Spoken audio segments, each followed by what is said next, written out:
the election was rigged. It was a dirty election. Mr. And it's President, happening again right now in California. Presented evidence It's happening that the right now in 2020 California. Right now, it's look at what's Where's happening the in evidence California. to that? It's The 4 Republicans days. are doing well in California. It's no, they're not. They're dropping fast because it's a rigged election. Let me tell you, it's 4 days. And they aren't even close to coming up with it. You know why they're doing that? Because they're cheating on the election. Do you have evidence to support all I that? have to do is look. All I have to do is look. That's not evidence.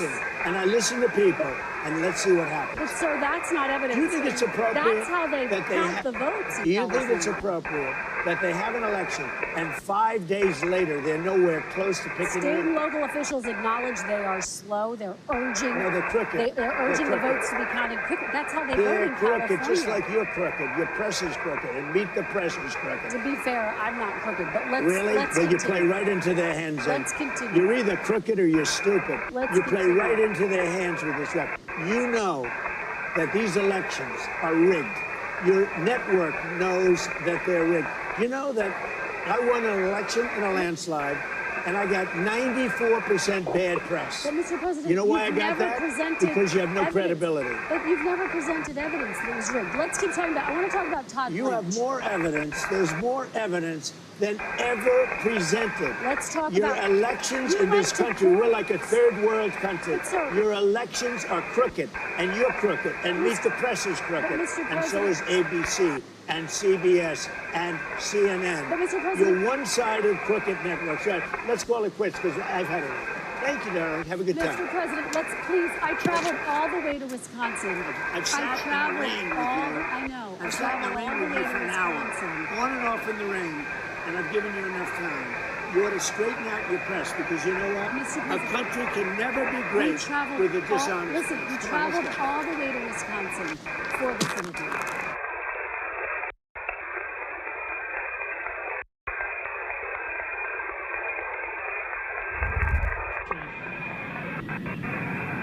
There's this magic moment.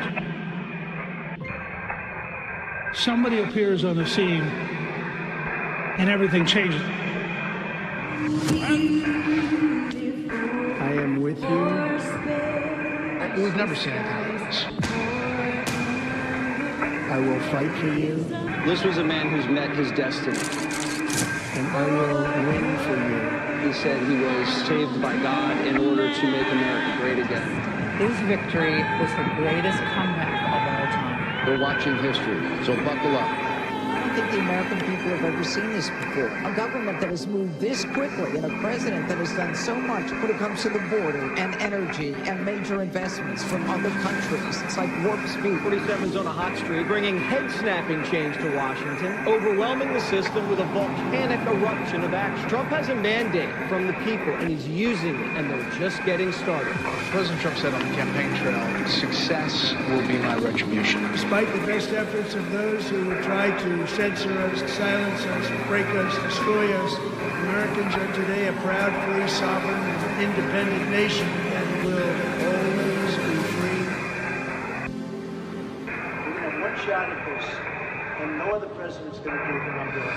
America's back. Common sense is back. He is keeping his promise to you, the American people. Inflation is down. Growth is up. The numbers don't lie. The economy is soaring. Lowest gas prices in 40 years. And record tariff revenue. The USA is on a roll, culminating in the signing of the One Big Beautiful Bill on July 4th. The Trump economic golden age is full steam ahead. America is back thanks to the courage of President Trump, thanks to the leadership of his amazing cabinet, and thanks, of course, to our brave men and women in the United States military. This is a message to the rest of the world. The days of ripping off America and Americans are officially over. Between the attacks on Iran's nuke site and the Maduro operation, the U.S. military recruitment at an all-time high. This president will go down in history as a peacemaking president. Peace through strength. America's in charge. And he's just got one filter, and that is America first. Whatever they're doing, it's working. Zero illegal crossing, drug cartels frustrated, less crime. We have the most secure border in the history of this nation. If you think we're doing good now, you just wait till this coming year. The president isn't taking his foot off the gas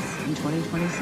It's a new year. The stock markets are already making new record highs. The Trump archives are a series of near impossible feats. As for the next year, the American people have so much to look forward to. The president will continue to build off of his historic accomplishments. 2025 is setting the table, but the banquet's going to be in 2026. This is the golden age coming. He says, make America great again because every American is invited. My fellow Americans, get ready for an incredible future because the golden age of America has only just begun.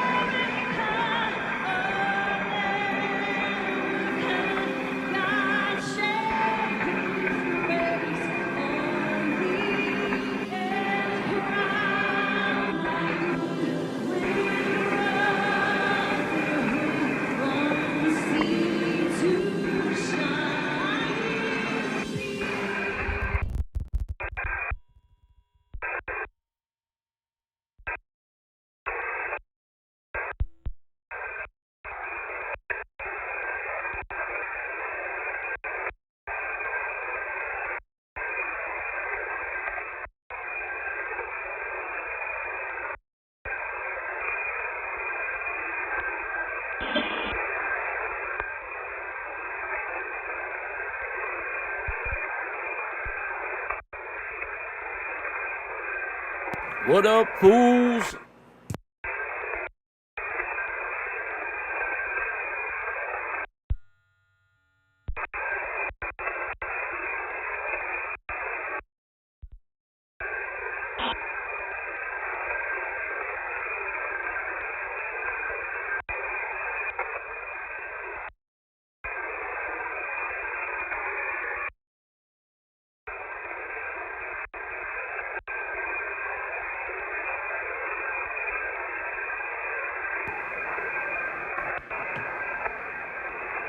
What's happening, guys?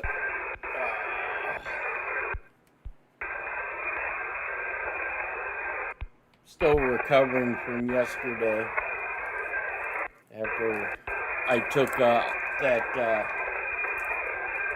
damn painkiller, boy. That damn shit wipes me out. Let me see here. I'm going to want to turn this down. Turn that down. So I had a phone conversation with somebody that I know that works at Marshal Service, and he was telling me that they're moving a lot of people into WITSEC, which, in case you don't know, is like witness protection.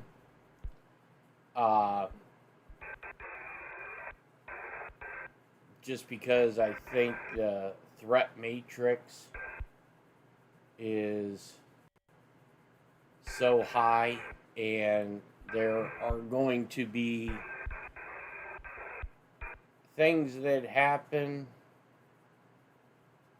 that's going to require people to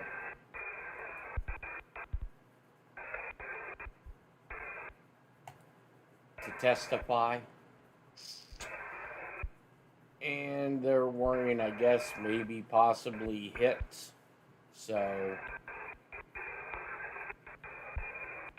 I find that very, very interesting. Stream killer. Who the hell's the stream killer? That would be Craig, right?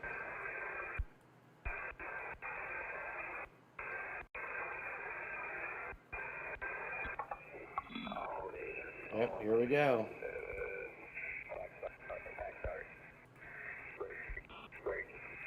Juliet, Bravo. Yeah.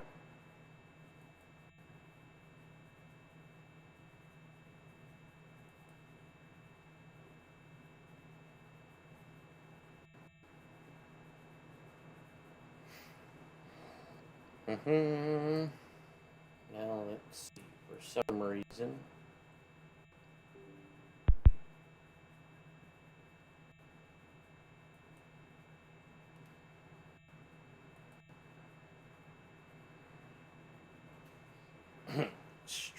killer.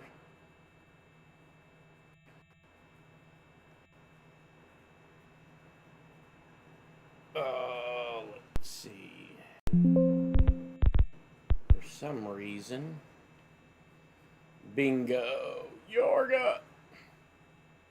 Damn. They let you have a PC this early in the morning at the rest center, Yorga? Jeff B. Show has started streaming.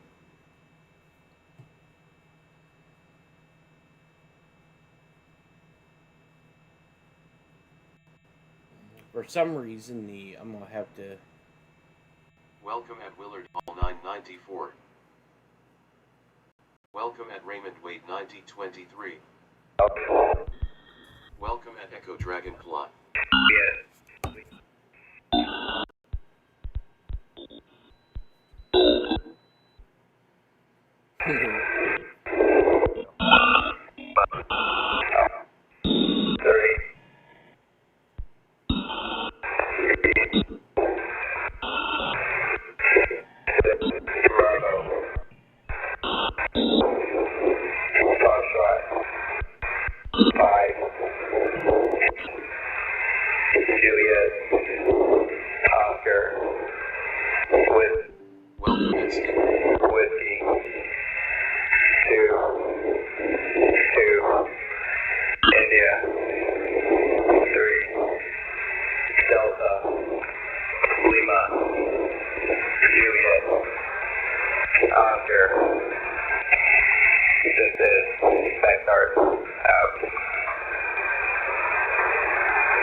Welcome at DD 5816.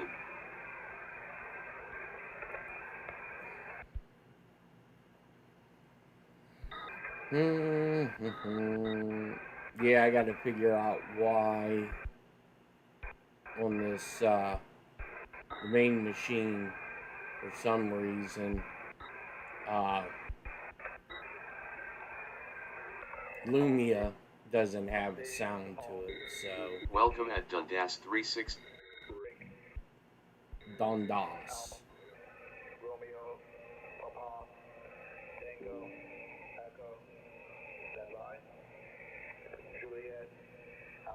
I think there's another one coming in. Goodbye. Juliet, Alpha, Romeo, Papa, Tango, Echo, stand by. Message of 55 characters, follow. Welcome at Loud Popcorn. Juliet, Alpha, Romeo, Papa, Tango, Echo, X-ray, Uniform, Foxtrot, Bravo, Golf, Hotel, Charlie, Welcome at Chap 8901. November 3, Lima, India, Bravo, Romeo 3, Lima,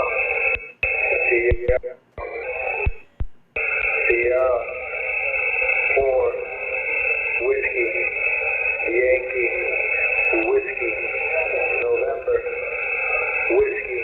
Welcome at Julio Play Venus. Foxtrot, Whiskey, Kilo, Roby 2331. Juliet, Quebec, Zulu, Golf, 4,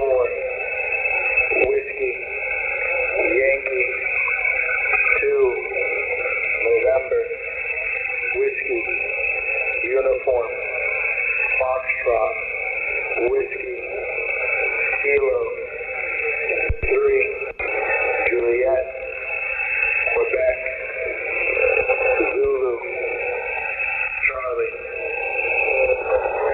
I say again, Juliet, Alpha, Romeo, Papa, Tango, Echo, X-Ray, Uniform, Foxtrot, Bravo, Golf, Hotel, Charlie, Papa, November, India, Bravo, Romeo, Lima, Sierra, Papa, Sierra, 4, Whiskey, Yankee, Whiskey, November, Whiskey, Uniform, Foxtrot, Whiskey, Welcome at Kilo, HND2R. 3, Juliet, Quebec, Zulu, Golf, 4, Whiskey, Yankee, 2, November, Whiskey, Uniform, Foxtrot, Whiskey, Kilo, Welcome at Miss Mischief. Juliet, Quebec, Zulu, Charlie. This completes message of 55 characters. This is Backstart. More to follow. Stand by.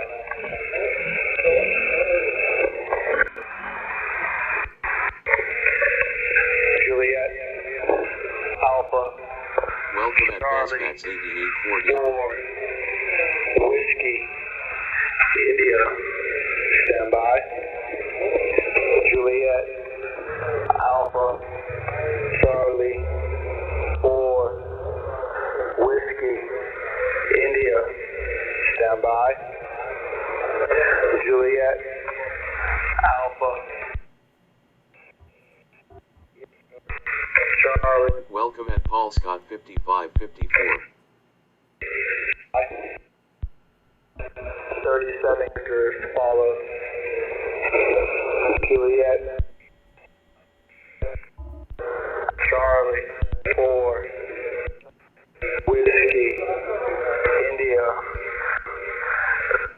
Delta, Kilo, Lima,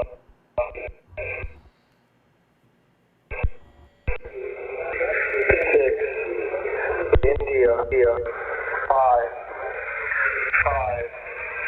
X-Ray, 7, Zulu, 4, Welcome at William Tolbert G17. Romeo, Delta, Whiskey, Uniform, Golf, Romeo, Sierra, 3, Quebec, Golf, Mike, 2, Quebec, 7.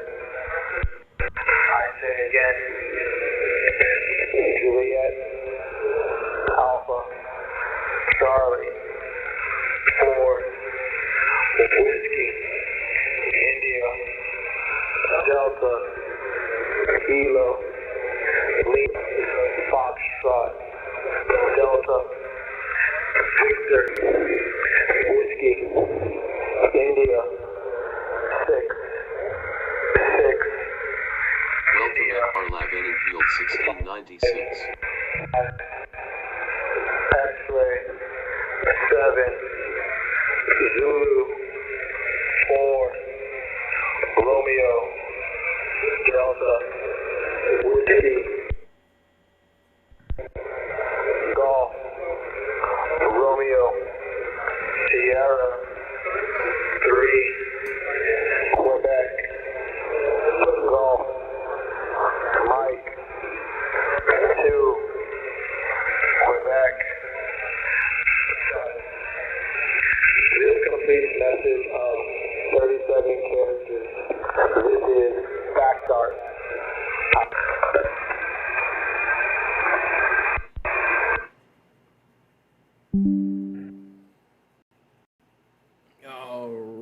Alrighty.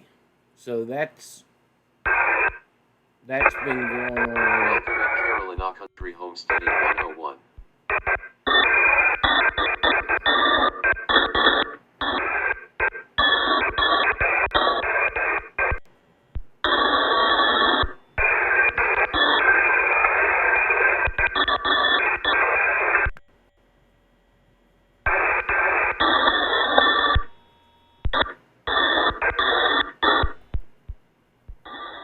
So those have been starting to kick off quite a bit, and give me 1 second.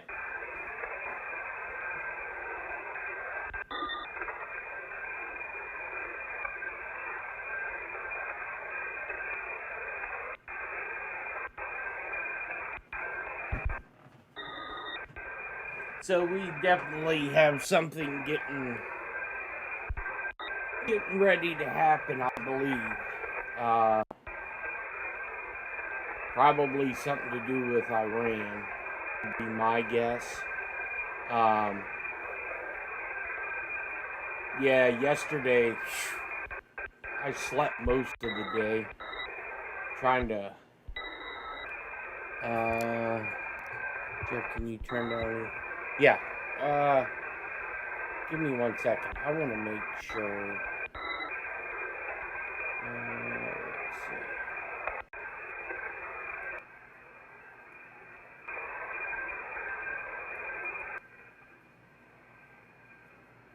let's see. That should be better. Let me know if it is or isn't. MK tendonitis.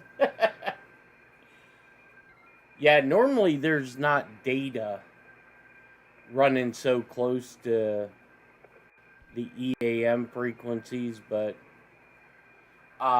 so somebody was asking what we're listening to. These are EAMs, emergency action messages. So they are encrypted. These are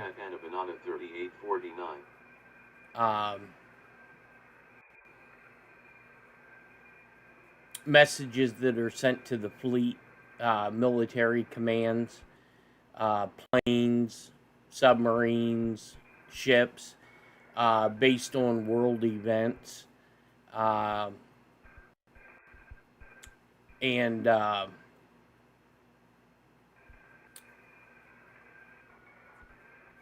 normally an uptick means that the National Command Authority, the intelligence agencies, have got verifiable and credible information that something on the world stage is going to happen. Whether it's like India getting ready to test fire a rocket, or North Korea, and these messages could mean changing posture, changing status, moving ships, aircraft to certain regions because they believe something is going to break loose. But before the EAM started coming on, I had a conversation with a buddy at the Marshal Service telling me how they have been moving quite a few people into WITSEC. He wouldn't go into detail, and still haven't heard back from Big Chair, so that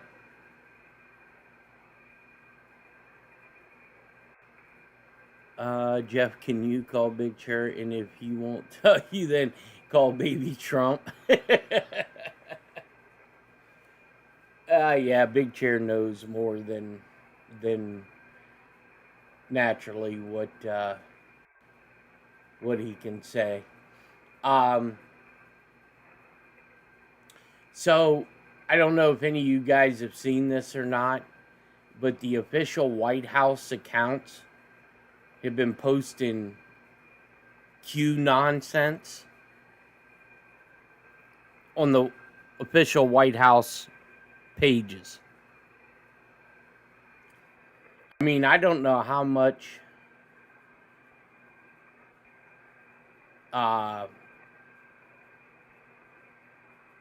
more blatant they can get. I mean, I really don't. It's just so called Craig. He'll know. 907. Oh, Craigery. And then I don't know if you guys you found Baby Trump Network on YouTube. Oh, I'm sure. Those parody accounts are just so damn funny. Did you guys hear about this federal judge Welcome at Iowa. that was appointed by Biden, but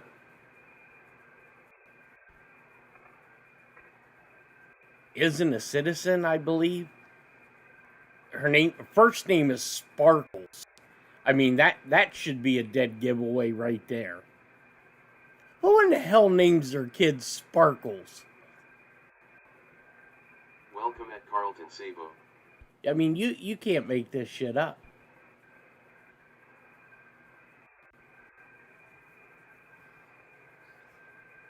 You really can't. I mean, she's blocking the Another thumbs up. Likes 1.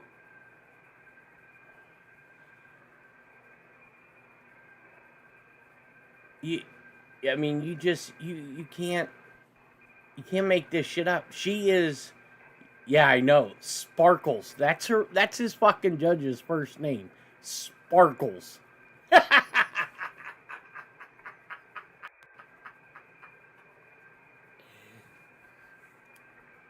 You know, I was gonna go on 4chan and see if Sparkles is in 4chan. Just out of curiosity. I mean, who the fuck names their kids Sparkles?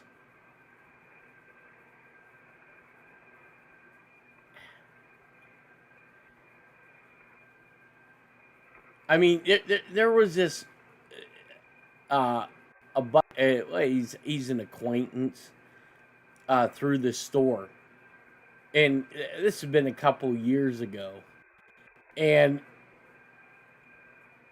we were I don't know how the conversation come up, but we were talking about stupid names that parents give their kids. This is the dumbest one I've heard so far. This girl's name was Boone Quisha. Boone Quisha. Who in the hell names their kid Boone Quisha?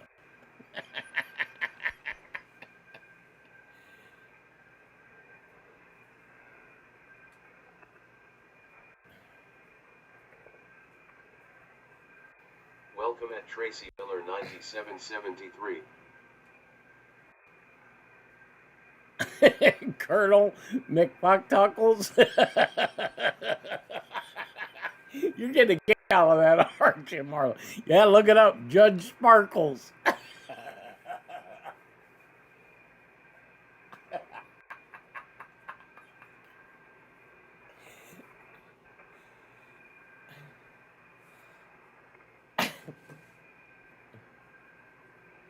Good old Judge Sparkles. I think she's like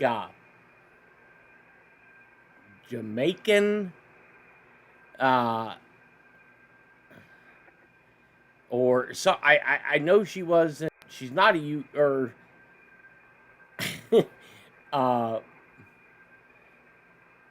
she wasn't born here. So, you know, in the Supreme Court. Oh, Kathy put it in there.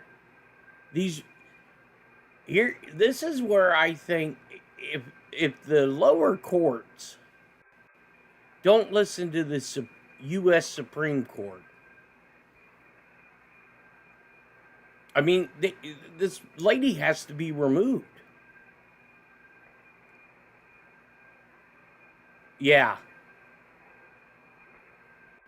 Well, apparently this Sparkles. Here we go.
Oh, okay. She's from Trinidad. I knew it was one of those crazy ass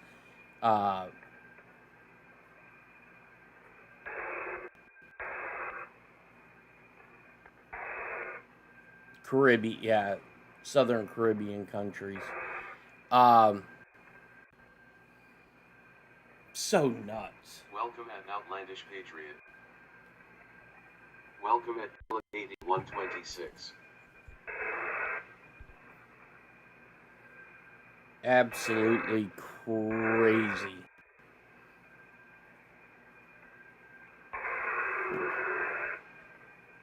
Let me see. Yeah, I haven't heard any more about Zelensky.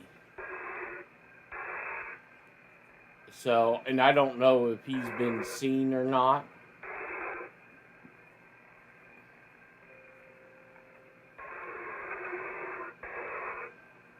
In the UK, old Starmer resigned.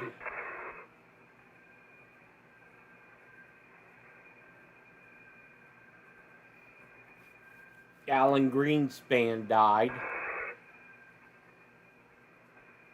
100 years old.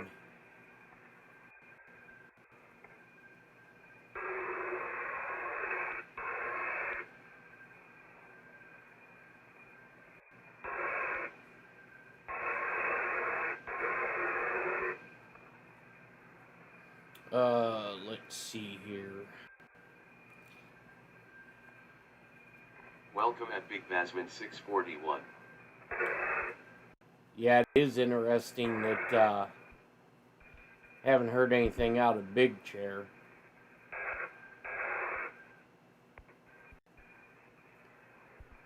Of course, I think isn't there, yeah, Clive Davis died, yep. Isn't Trump doing some fucking rally on the Lafayette Park or some crazy shit? Man, I don't like that.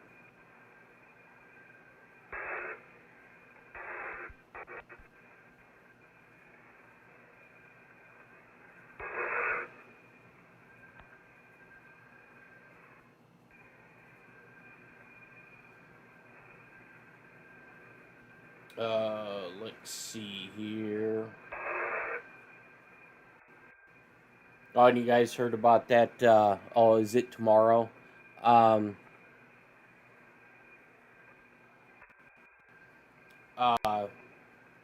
attempted mass shooting in Montreal. That's so nuts.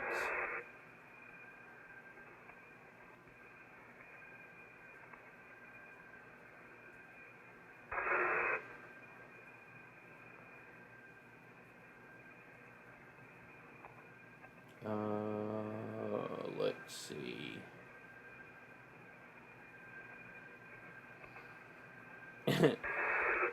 This is according to Fox News.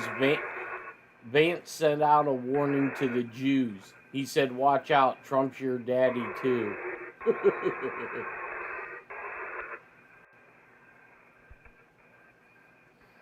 Let's see. I'll stream Welcome it. at Donna Freehouse 6583.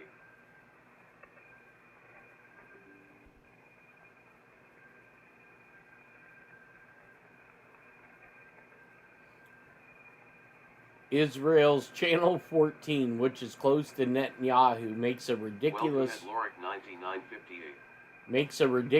claim that Iranians are using low-frequency electromagnetic weapon to influence President Trump's decisions.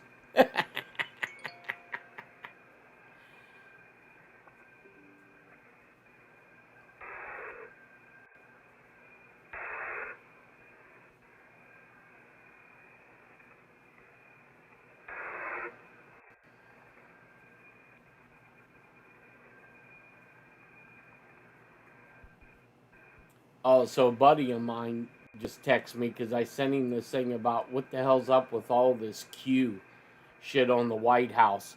And he said that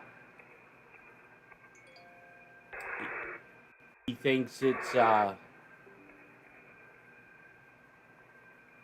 for quantum.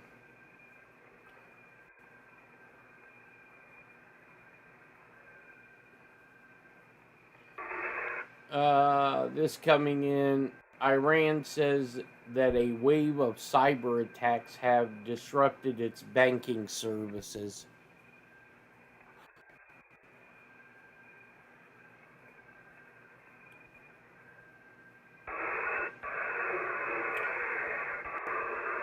Benjamin Netanyahu's new Mossad chief is openly plotting new ways to topple the Iranian regime.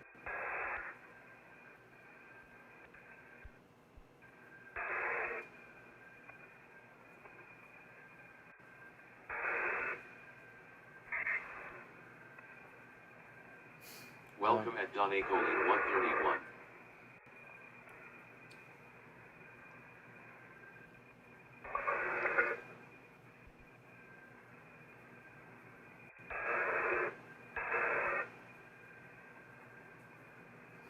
Yeah, so apparently X went down this morning.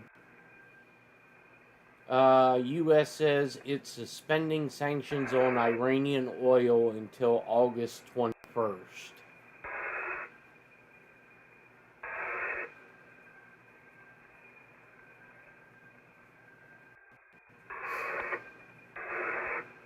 Announced that Rubio will be traveling to the Gulf region amid Iranian talks.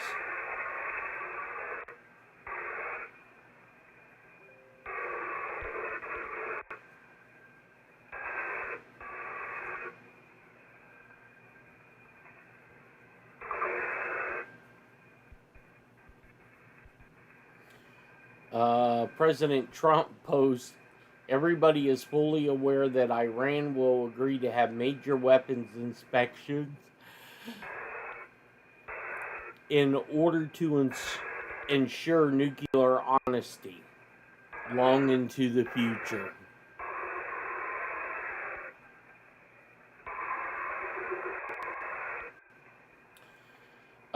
President Trump announces that he is suing ABC over their false reporting about the reflecting pool.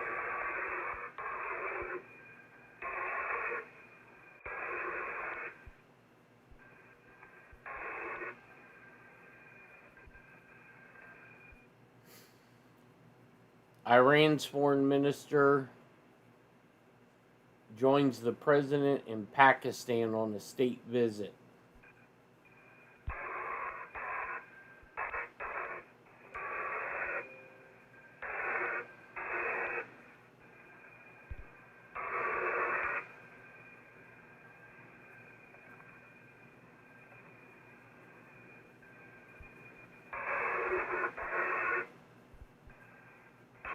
Tennessee.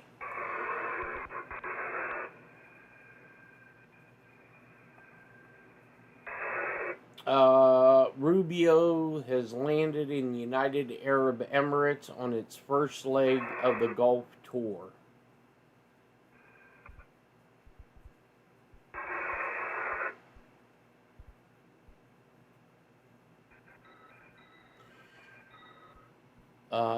Putin states he is ready for peace talks with Ukraine based on the Anchorage and Istanbul agreements.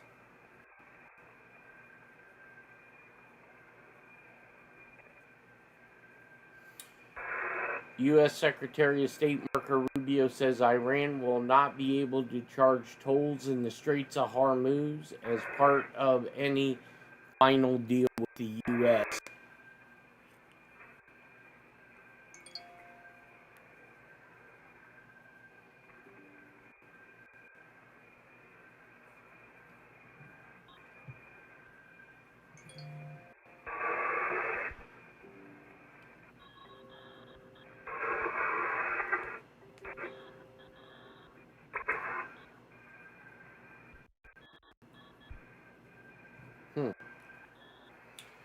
Let's see here.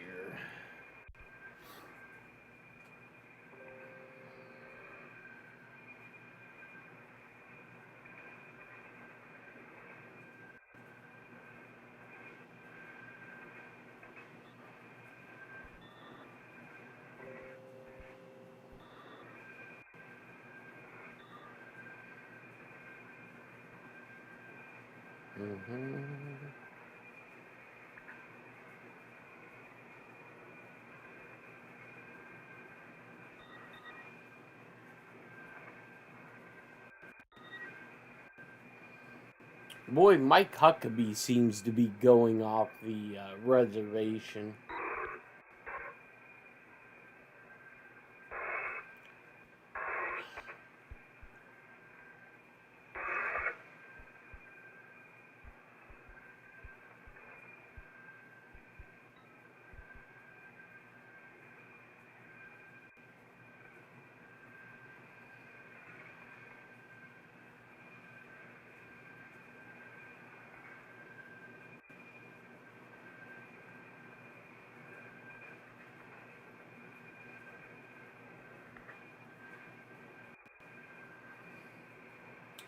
Far-left Arizona prosecutor drops unconstitutional weaponized lawfare cases against Rudy Giuliani and 17 others from the Trump administration.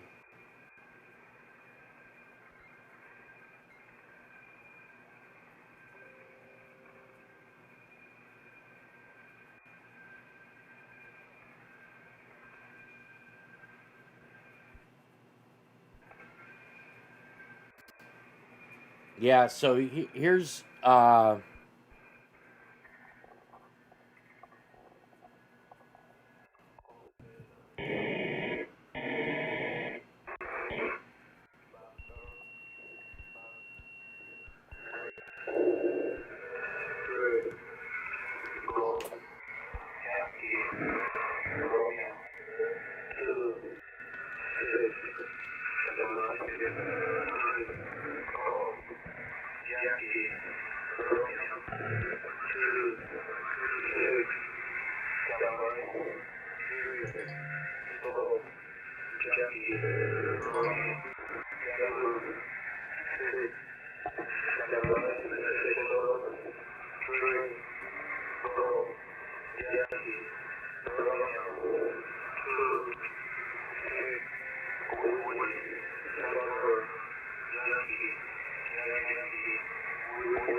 somebody needs to tell this fool the correct phonetic alphabet. It's not Jackie, it's Juliet. So apparently the White House X account has put up a post.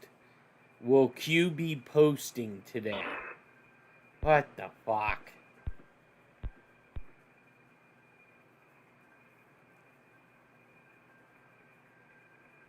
And then on a Delta, which is like a date reference, it says Q postings equals Q&A. What the hell?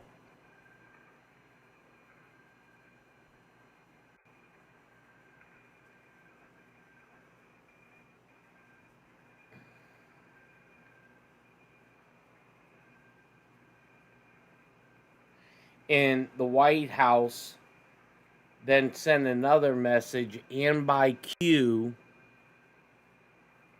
we mean quantum. What?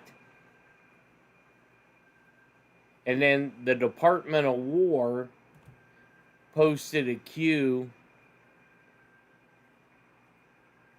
with Trump in the middle.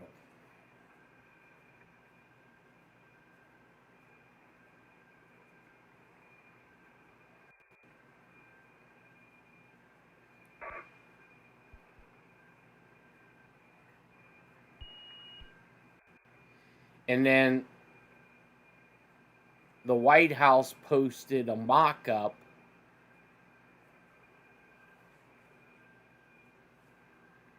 of a Q post that says America will be the world leader in quantum technologies. Make America great again. Praise the algae. Oh, I seen that. You gotta be... These people are fucking nuts. They were out there singing.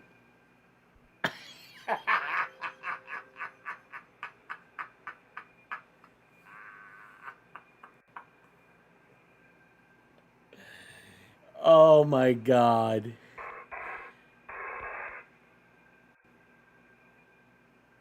Holy shit. That is so funny.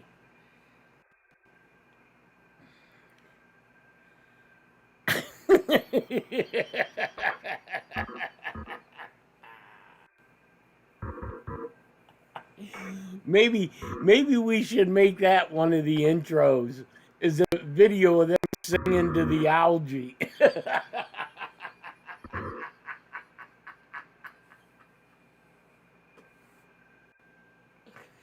Oh my God.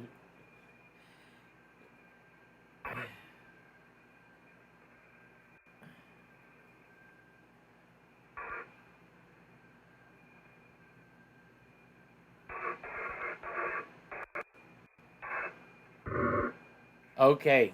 All right. So the post, that previous post that I was telling you about, where it says quantum technologies.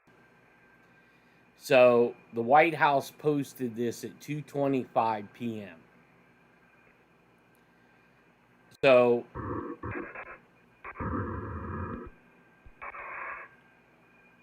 if you look up post number 225, it really doesn't, it's nothing related.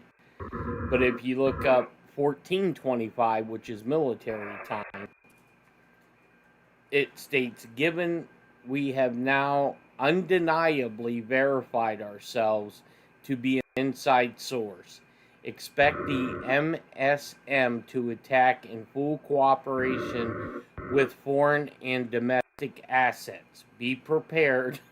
Trust the plan. Karen Thompson 5570. No more.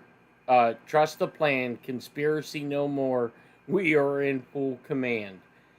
Pain. Boom.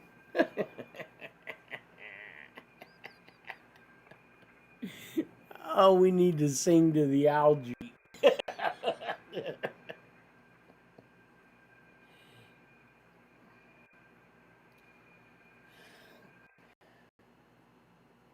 All right. President Trump signs 2 quantum executive orders. Remember, quantum computing and the whole quantum thing was a conspiracy as well.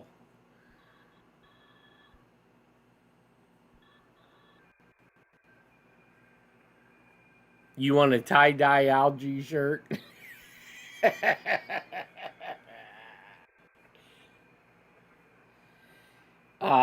So the first executive order, protecting U.S. quantum research from foreign threats, strengthening counterintelligence efforts, FBI and intelligence community against espionage, exemplage by China. It also directs the Department of Defense and Energy to build a host quantum computer for scientific discovery and task commerce with plans to expand federal investments in quantum companies.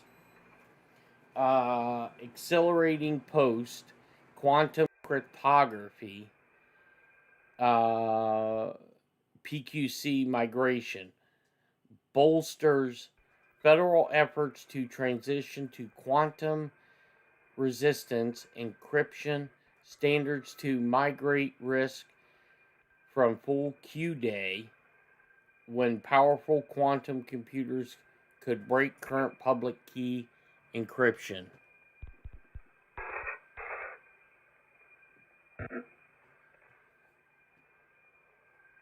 So, remember I was telling you about somebody who had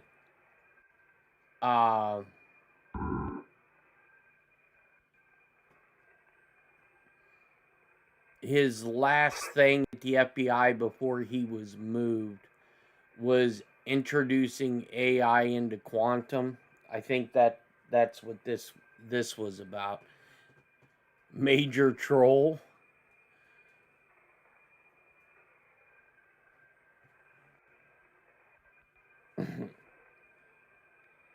Department of Energy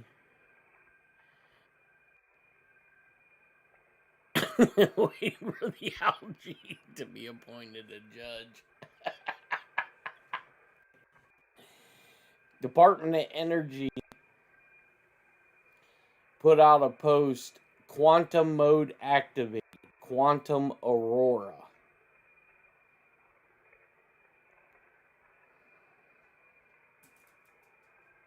All right, so June 23rd, 2021, John McAfee posted a Q thingy immediately following his 86 in himself and deleted his entire Instagram account shortly thereafter.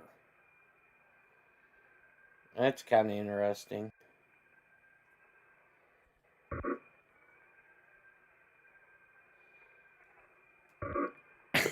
Algae for president. Algae lives matter.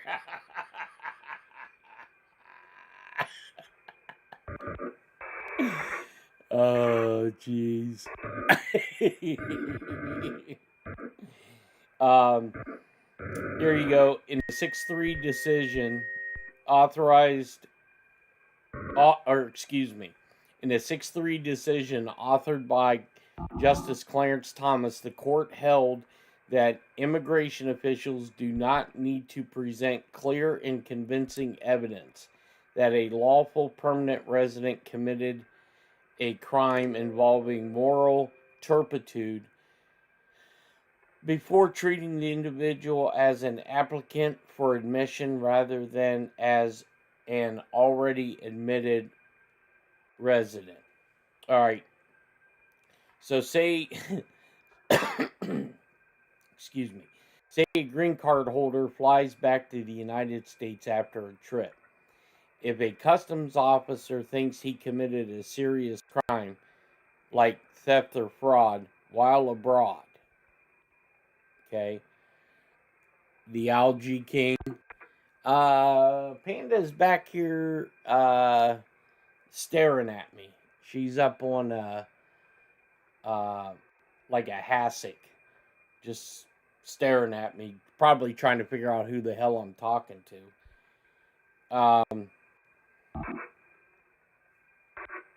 So that's interesting. So 800 plus fraudulent hospices in LA alone shut down, many of which were patients who would live forever, and those running them would purchase dead patients' names for coroners. Wow. While taxpayers funded these false claims, the fraudsters were purchasing Rolls-Royce Phantoms.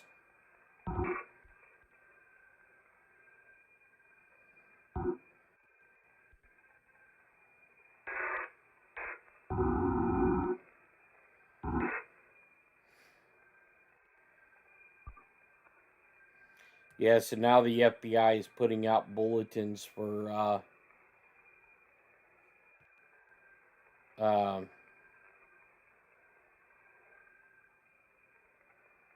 some of these Medicaid people who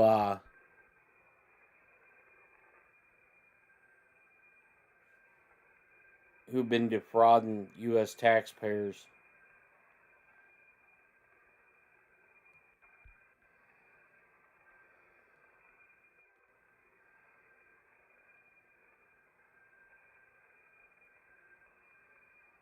Let's see here. Yeah, and my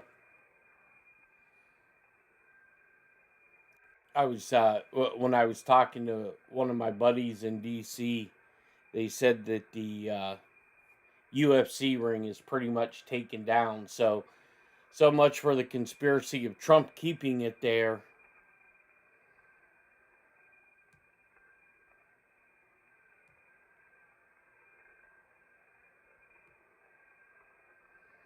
Let's see here.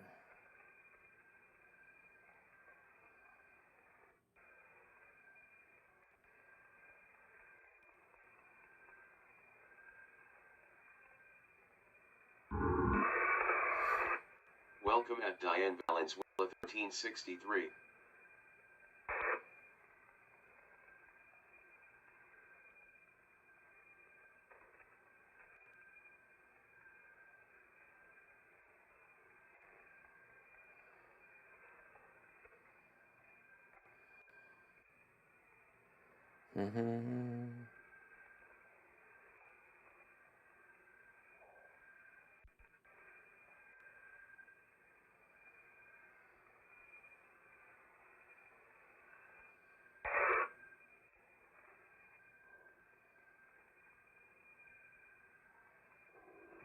Let's see here.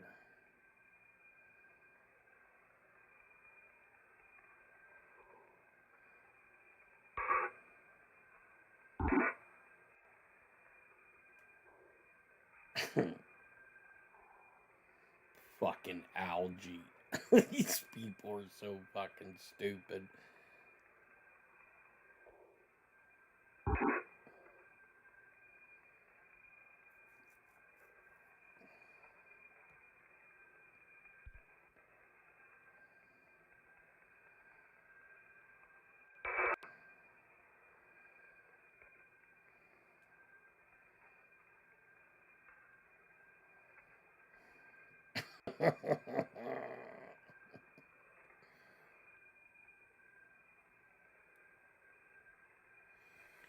FBI raids the there's well, you know, Newsom's wife, she's in some fucking hot water. Well, I think they all are, to be honest with you, but that's definitely going to be interesting.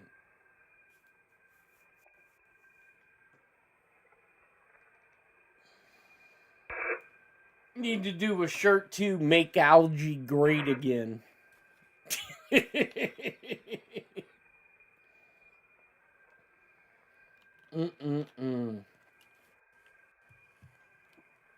Make algae great.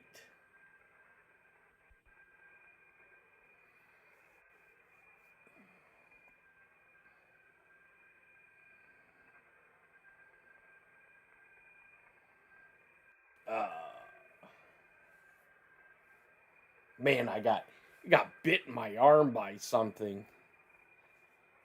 I think a mosquito or something. My God.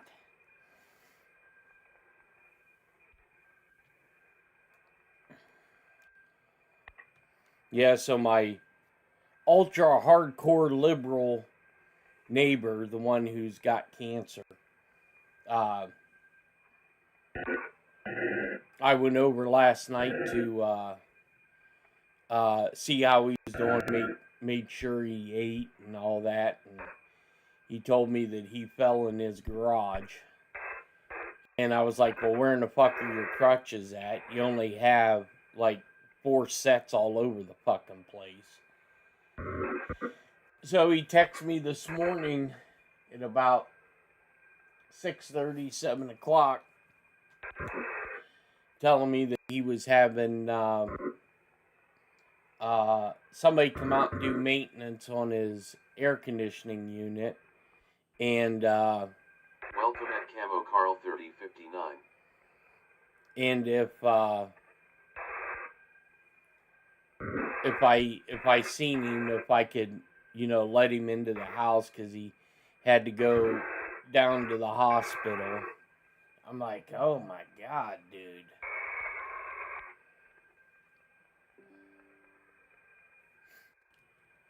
Welcome at Believe in Insk 6794. I gotta figure out why this Lumia alert won't broadcast on the main.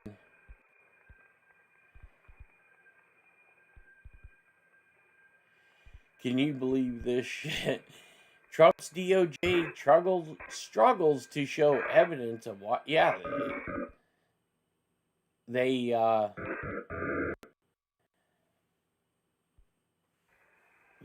have to keep using that narrative because they've been telling people that voter fraud's all bullshit. You know, it's going to be interesting as we get closer to midterms. Of course, I don't think and I'll probably be proven wrong, but I'm not sure there's there's going to be midterms.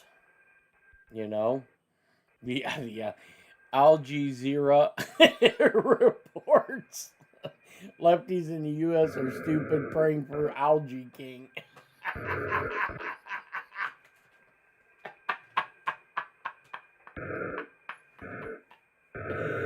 Oh my God.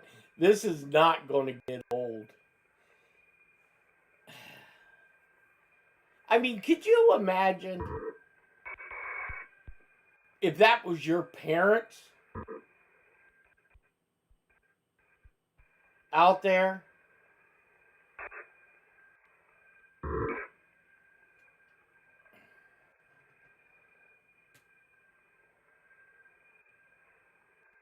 I mean, that is absolute. Yeah, didn't Rosie O'Donnell come back to the United States?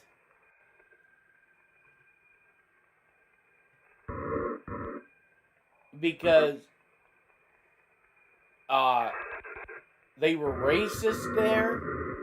Or was it Ireland? It's amazing how that's kind of working out, huh?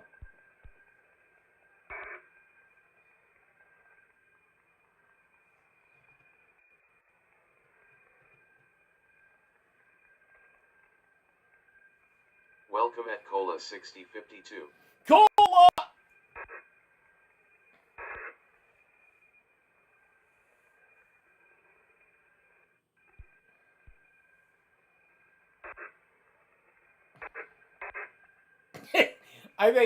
I think some people's parents told them to eat fucking paint chips.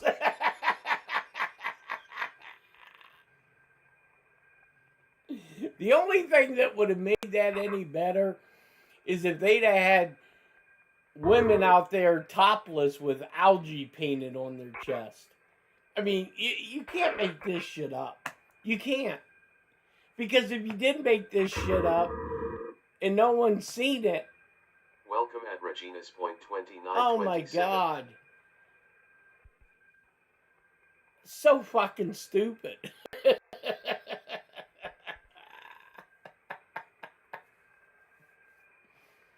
Oh, I got this. Hold on. This is so dumb.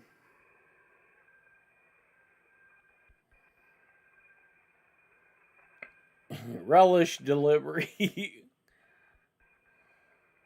Welcome at Quilter 141. The robot welcomed you. Yeah.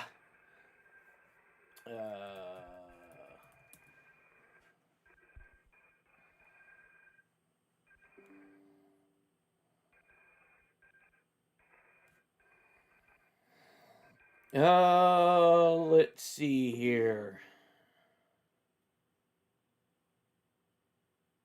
Oh, this is interesting.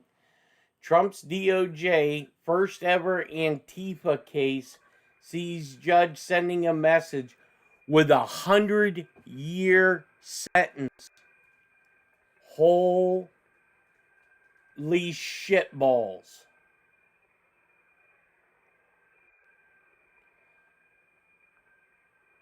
Wow, they gave this fucker 100 years in the ICE shooting.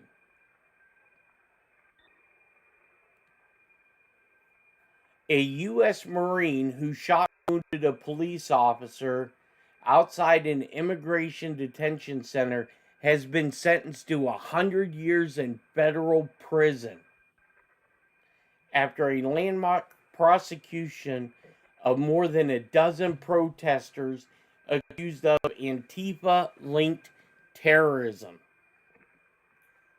7 other demonstrators received prison terms ranging from 30 to 70 fucking years during sentencing hearings in Texas on Tuesday, which is today. And another group of convicted protesters could face similar sentencing next week. Holy shit.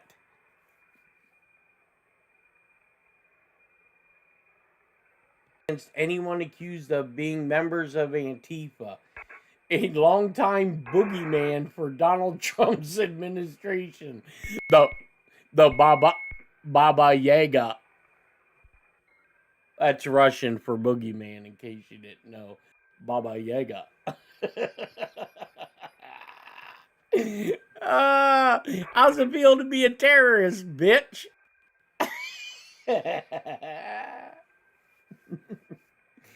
Telling you, you can't make this shit up.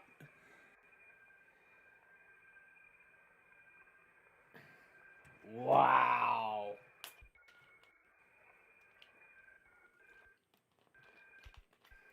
Fucking Luckner's gonna have a meltdown.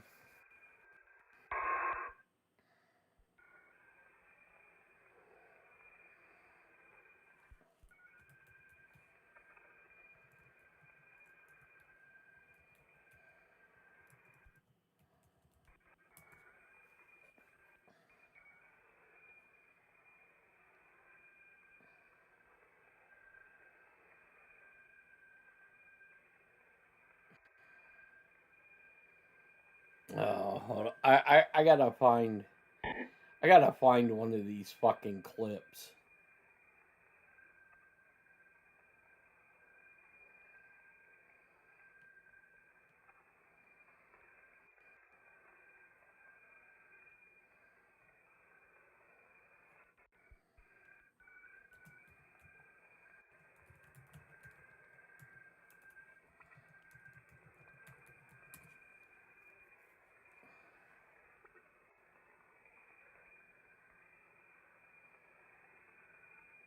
Why are you doing this?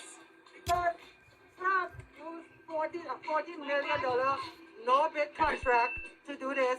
Obviously, he didn't consult with scientists, as the scientists would have told him the consequences of having algae in the pipes, painting on concrete. Now, after a $14 million no-bid contract, they have to spend more millions of dollars to mitigate it for July 4th. But this is not going to end on July 4th. The algae is going to continue to grow. So this is the problem. This wasn't a problem. That is now a problem. Just trying to hear you. It's hard to hear through the mask. And the noise. Is he going to keep that on? Okay. Wow. So this dumb bitch talking about this algae and she's got a mask on.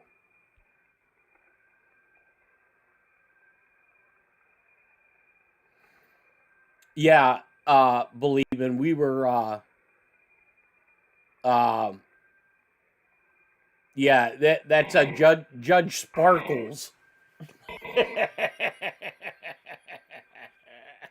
That was Judge Sparkles who did that from Trinidad and Tobago. Oh, that was interesting. That was Morse code and it was Q. Da-da, did it. I think it was Q. Yeah. Oh, yeah. Benny does have a lot of... Benny is master of clickbaiting. But it is true. She's... Biden-appointed federal judge from Trinidad and Tobago.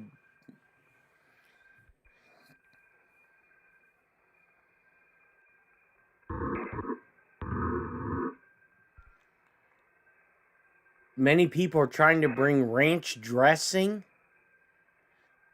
What? Airlines won't let them.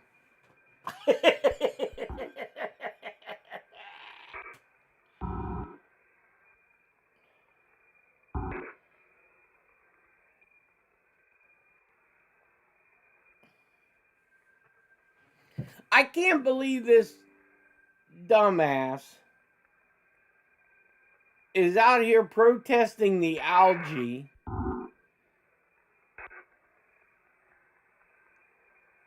wearing a mask. Oh my God, these people are fucking psychotic.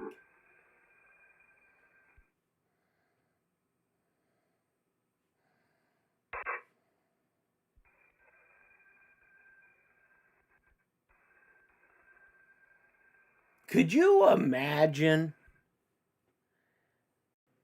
being so fucking lost that well, if Steve Lookner and Lee Harvey had a kid, would it be New York Prepper? Just saying.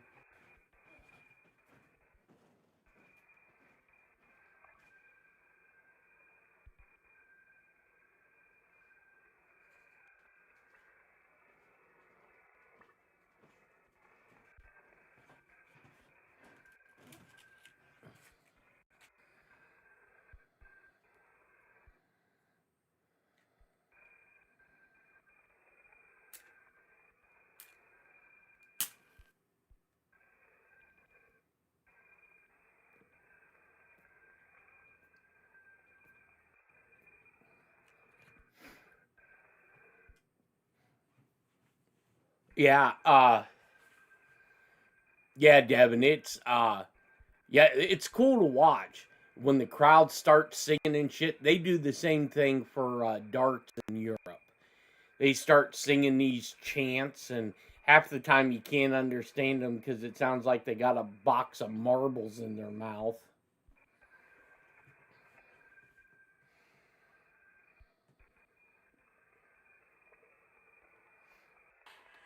From hard hats to...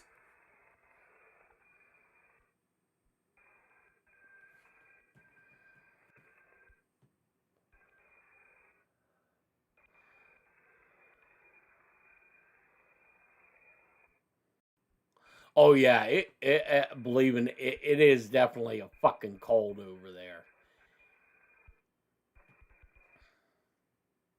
I don't know how many code browns and shit they've had over there. No, I'm right here, Paul.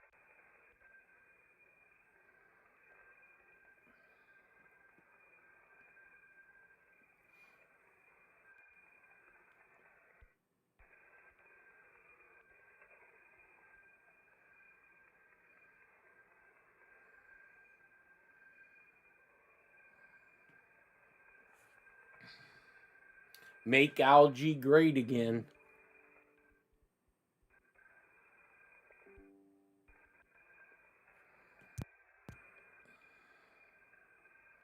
You guys can hear me, right? Because somebody said we are back to the dead air network.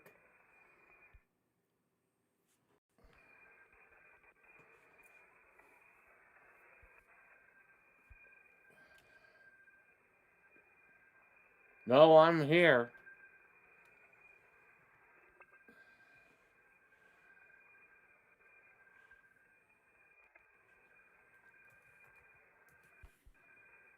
Five by six. Nice. Alright, I was just seeing in chat people were okay. Must have read something out of context.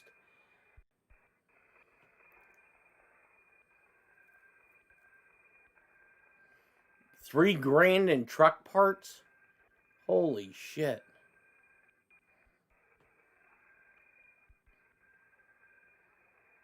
That's why I always get newer low mileage vehicles. because I don't number one, when it comes to anything mechanical, I'm dumber than a fucking box of rocks.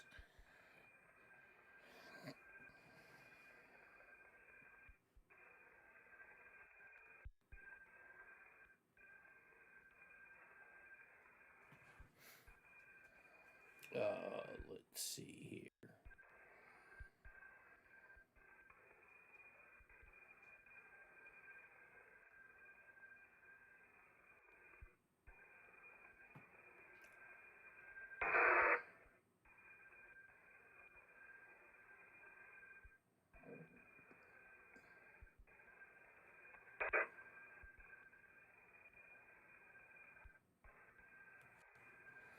Mm-hmm.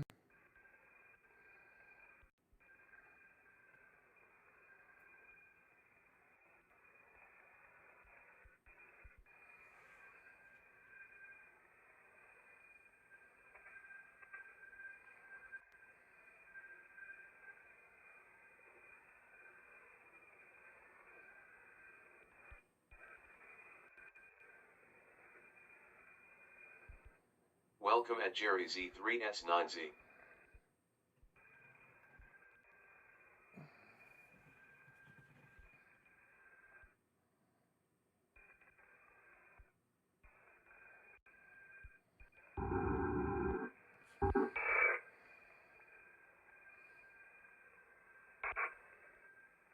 That's interesting. So, buddy of mine texted me that the National Guard has arrested the person who did vandalism on the reflecting pool.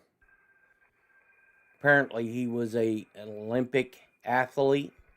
Oops.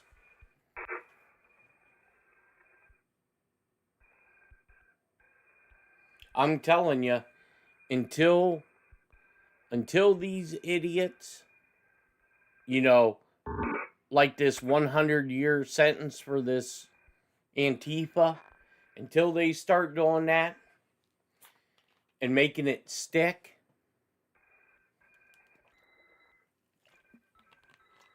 that's the only way you're going to get people to stop doing this shit.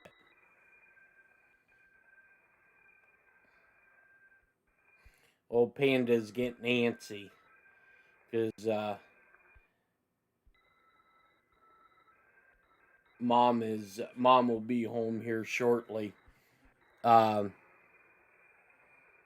an apocalypse mobile. Nice. She's I don't know, she's working at one of the nursing homes today. She goes in and writes or fills prescriptions and all that other fun shit. Trump said 5 arrests, and then he said 6 under investigation over the pool. Cool. Yeah, and until they start making these idiots pay for their crimes. And they need to put this all over the fucking TV. So all these TikTok warriors and TikTok attorneys I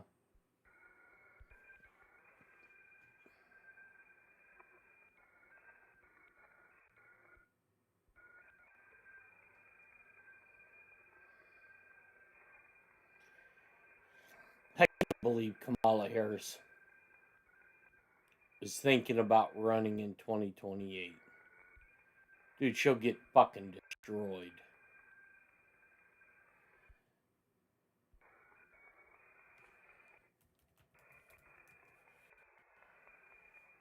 Absolutely destroyed.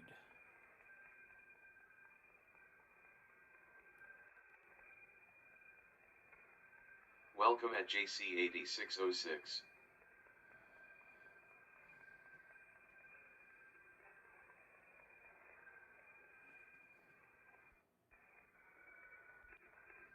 Yeah, my internet, it hasn't been bad, but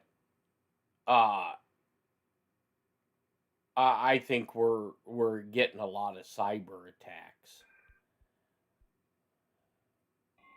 Welcome at Jenny C _.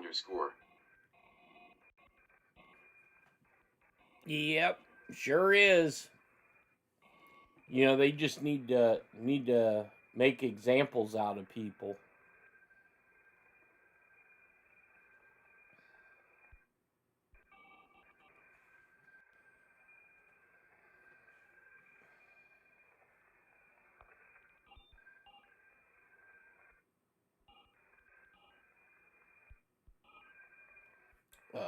Let's see.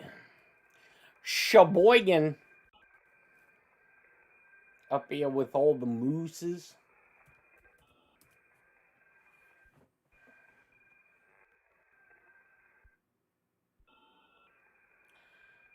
A US F-15 pilot shot down over Iran recalls being swarmed by Iranian drones in terrifying jellyfish formation.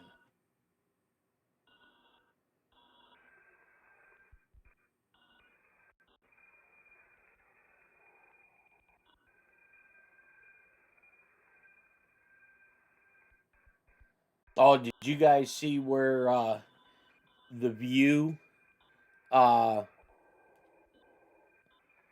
is under FCC probe? Uranus.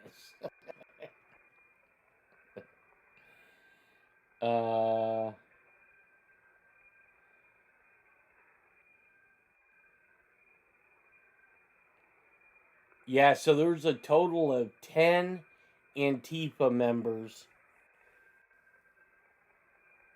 that are getting sentenced anywhere 50 to 100 years. That is fucking awesome.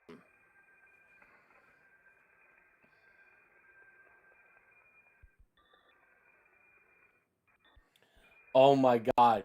Representative Dan Goldman's chief of staff revealed to be Leather Kink artist. Welcome at Ironic Renfield 7719. Following a confrontation outside the New Jersey ICE facility. Oh my God. He's wearing like a gag ball outfit. What the fuck? What the hell is wrong with people?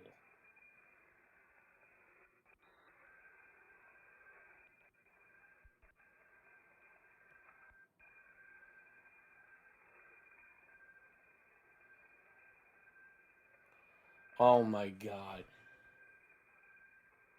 The mayor of Chicago expands trans femicide state of emergency.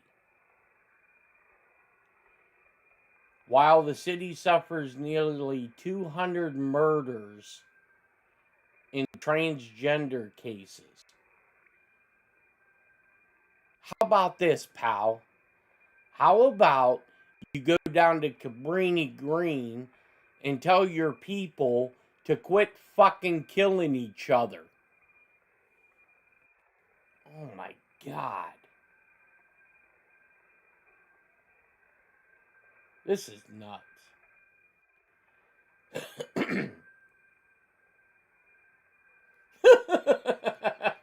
Trump, all right, here's the statement Trump put out.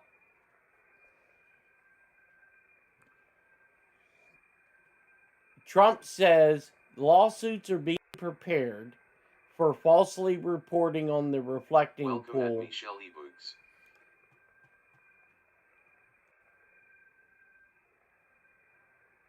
On the reporting of the reflecting pool. He said once he wins it, all the money will be given to the U.S. Treasury. You know what that sounds like to me? Sounds like Executive Order 13848.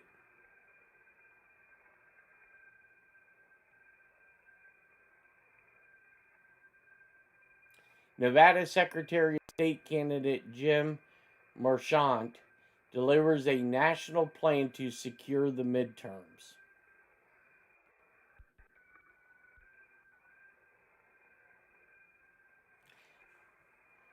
Biden-appointed judge orders security fence removal at the Eugene Federal Building, handing Antifa and anarchist rioters their favorite attack staging grounds back. So that's in, I believe, Eugene, Oregon.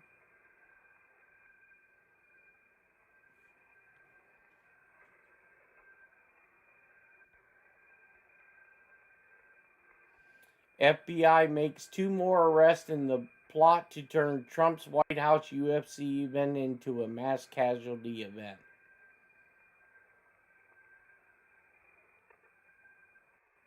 Oh, here's another thing.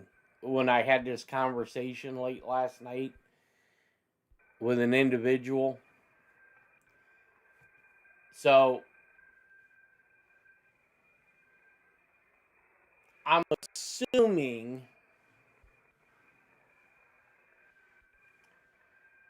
he was referring to Dr. F.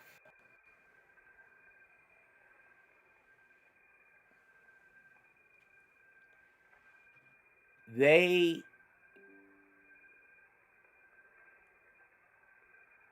is basically my understanding of the conversation, and not to get into too many details, but the pressuring that they're putting on Dr. F is a mass murder case. And they're going to be charged with genocide, mass homicide over the 19 if he doesn't, or if he hasn't given up people higher up the chain.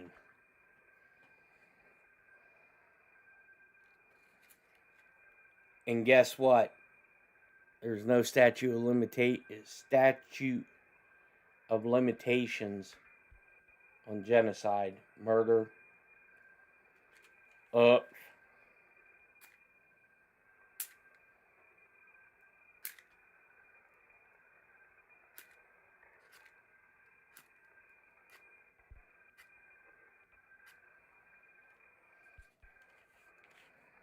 Like, Timmy.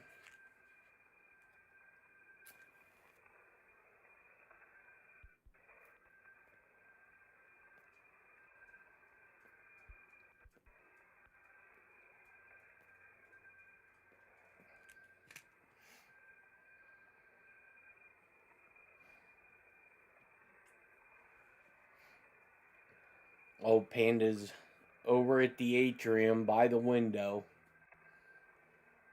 sitting there waiting to see for Mom to come down the driveway.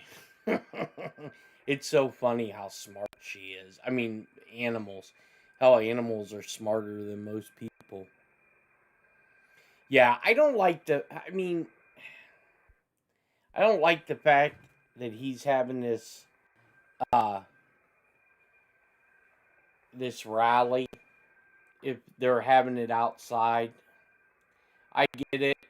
You don't want your president to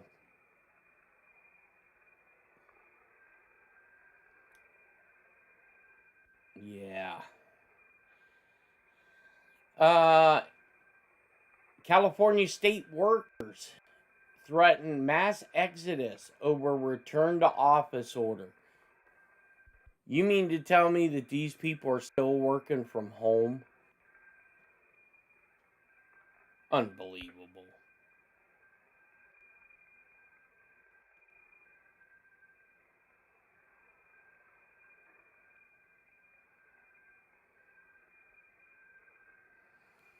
Oh, this is news story that died quick.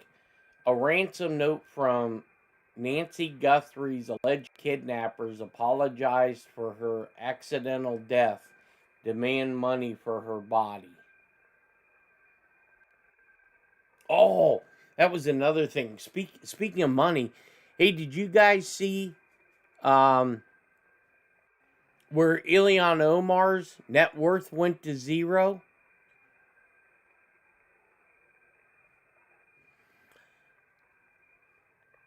It's not the crime that gets you, it's the cover up.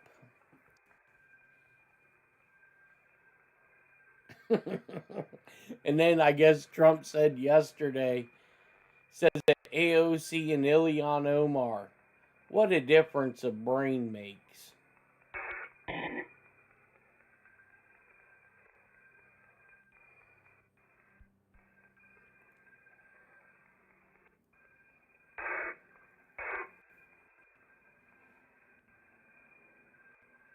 Got some Chinooks flying over the house.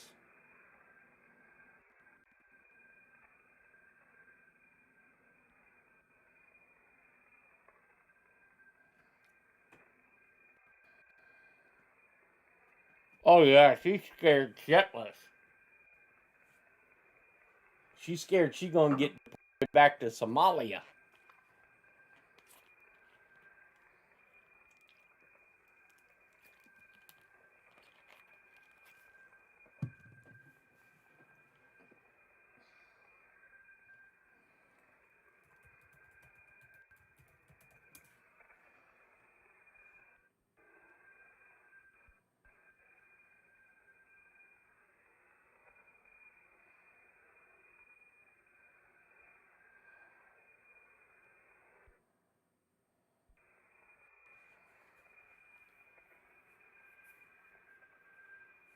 Trump speaking now.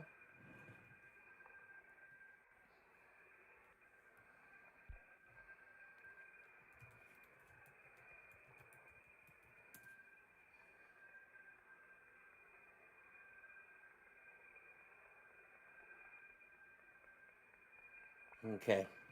Hold on 1 second.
Okay, give me a second. I'll get the audio up here.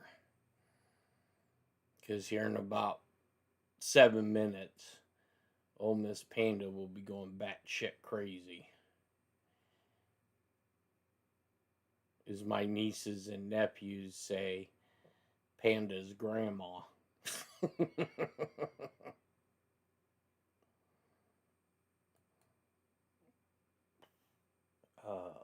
see.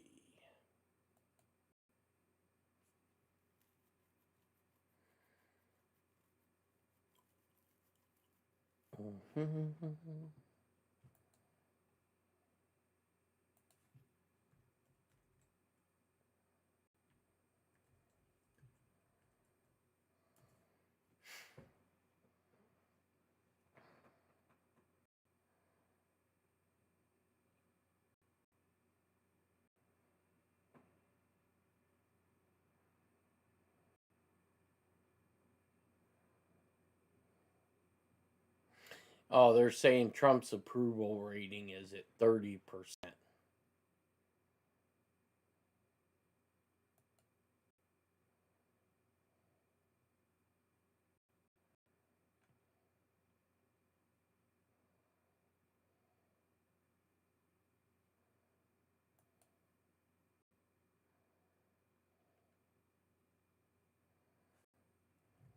All right, let me get this pulled up.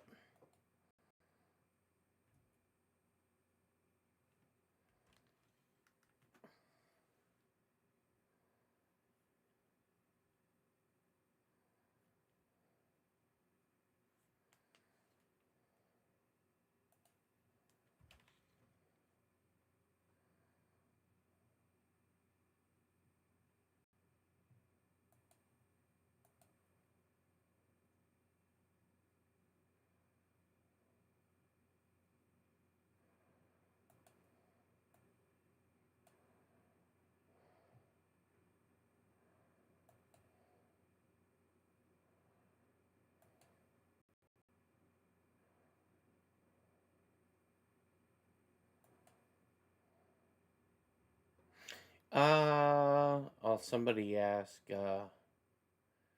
yeah, we should be on Rumble.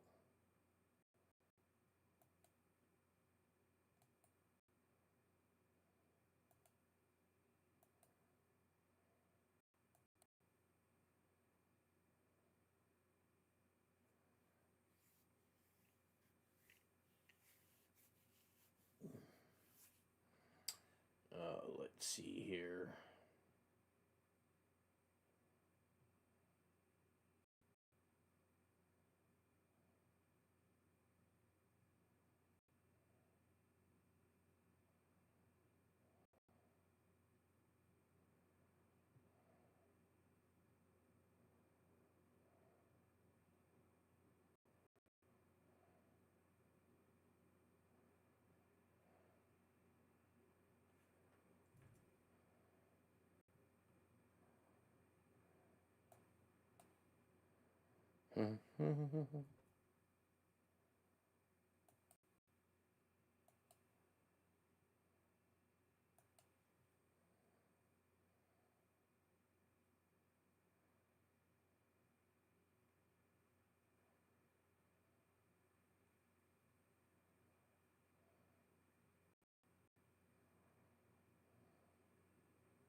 It's called an oil gush, and most importantly, we are ensuring one thing.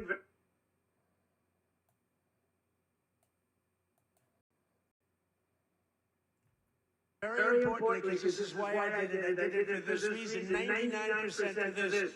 Iran will never have a nuclear weapon, and they've agreed to that. But remember, this wasn't easy. We had 47 years worth of presidents and other people, other countries too. We're not the only one that never did anything. They were the bully of the Middle East. And now we're leaving Iran with no Navy, no Air Force, no anti-aircraft, no missile capability, no nuclear program. We're leaving them without any nuclear capacity, and they've agreed to that. And we're getting along quite well.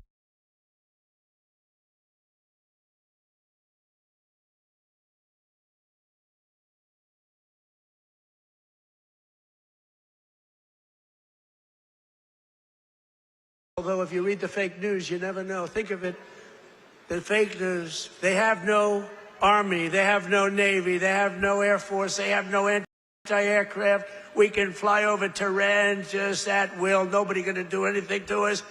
And then I read the fake news that they're doing quite well. They're not doing quite well. These people right there, look at all of them. Whoa, whoa, whoa. That's a lot of press. That's almost as much press as Bo had at the White House last week when he knocked out his opponent in the first round. right? I think you had more. Bo had more press. But the Iran economy has been crushed and their defense industrial base has been damaged so severely that it'll take them many years to rebuild, many, many years. And now we're trying to work out a deal that's fair. And we also want to work out a deal. You know, the stock market hit a new high today again. And oil, for the first time in months, hit, think of it, $70 a barrel. So we got at 70. That equates to a very low price. That oil is going to come charging down. And with oil comes everything else. Because I inherited from these Democrats. You know, they're Democrats. I changed the E for a U. It's very simple, Democrats. I don't know why I didn't think of that 9 years ago. I just thought of it about a month ago. They're Democrats because their policies are so dumb. Men and women's sports. You know, Bo is with one of the great champions, Tony. Tony, could you have taken most women in the heavyweight champion? He was the heavyweight champion of the world. Do you think you would have had trouble with a woman of approximately your size? Be hard to find a woman of your size, but if we did, I think you would have been okay. What do you think, Bo? Could you have handled it? I think so. What about you, Bo? Could you handle a woman of approximately your, 182 or something? Think there's a 182-pounder that could give you a little tussle? I don't think so. I don't think so. He's such a nice guy. Say, no, not really. I don't think so.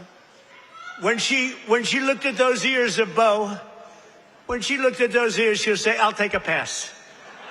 She'll say, I'm not going to fight that guy. The average price of gasoline nationwide is down 60 cents a gallon just from a short while ago.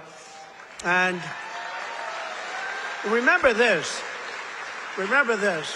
We had to make this detour. We had to go to Iran. You can't let them blow up the Middle East and then us, if that's possible. We would have gotten them before, but they would have blown up Israel. They would have blown up the entire Middle East. You can't let that. You want to see a bad economy? That's a bad economy. So, but remember that our oil in the middle of this conflict was less than it was for Sleepy Joe Biden. And we're putting out a fire. Biden, Clinton, Bush, all of them. Barack Hussein Obama. Have you heard of him? Have you heard of Barack Hussein Obama? None of them did anything. Obama gave them $1.7 billion in green cash. Remember, on a 747, they flew over piles of cash. $1.7 billion. Gave them hundreds of billions of dollars and thought they could bribe them into peace. No, the only thing they understand is what these guys in the front row understand is the hammer. Because if you look at what we did to their nuclear capacity with those beautiful B-2 bombers, that was truly a hammer. In fact, we named it a hammer, Operation Hammer. But our economy is ready to soar to levels the world has not seen before. I believe that, David. I think it's going to levels that nobody's ever seen before. All these factories are being built, and they're going to be occupied, and they're hiring people now. And it's going to be something very beautiful. I don't know who's going to follow me, but remember that I was the one that did it, okay? Somebody's going to walk into office, and they're going to have the most successful country in history, and they're going to be bragging what a great job they did. Now, we did it. In 4 long years of the crooked Joe Biden administration, they got less than $1 trillion of new investments. So think of it, Crooked Joe. What do you like better, Sleepy Joe or Crooked Joe? Ready? Sleepy Joe. Crooked Joe. I'm surprised. I like Sleepy Joe better, but Crooked Joe. They're both good. I use them both. But in less than 1 year, so they did much less than $1 trillion of investment from outside the world. Much less than $1 trillion. We just have the final. We had 11 months at 18, but we just got the final. $19.1 trillion in 12 months. Can you believe it? Investment from all over the globe. And since the election, the stock market has set 73 all-time records. In other words, yeah, sit down. We've got plenty of time here. It's an honor that you're all standing. Oh, look who we have, the Wall. Stand up, Wall. Look at this guy. Oh, I'm going to get a suit just like that guy. I'll bet he's been to 200 rallies. Him and, where are my guys? Oh, look at my guys, front row Joes. I got these front row Joes. And where are the women from North Carolina? They're here. They travel all over the world. I don't know what the hell's with their husbands. These beautiful women from North Carolina. They travel all over. They went to 200 rallies. How many rallies have Front Row Joe's gone to? Hundreds. Everyone. And then it was very sad. My last rally, I said, I may never see you again, right? And then we won the election in a landslide. And who the hell do I see? I see my Front Row Joes. So I'm happy about that. Thank you. What a group. We had some group. We'd be all over the place. And when they didn't make the front row, it was very demeaning to them. They were not happy, right?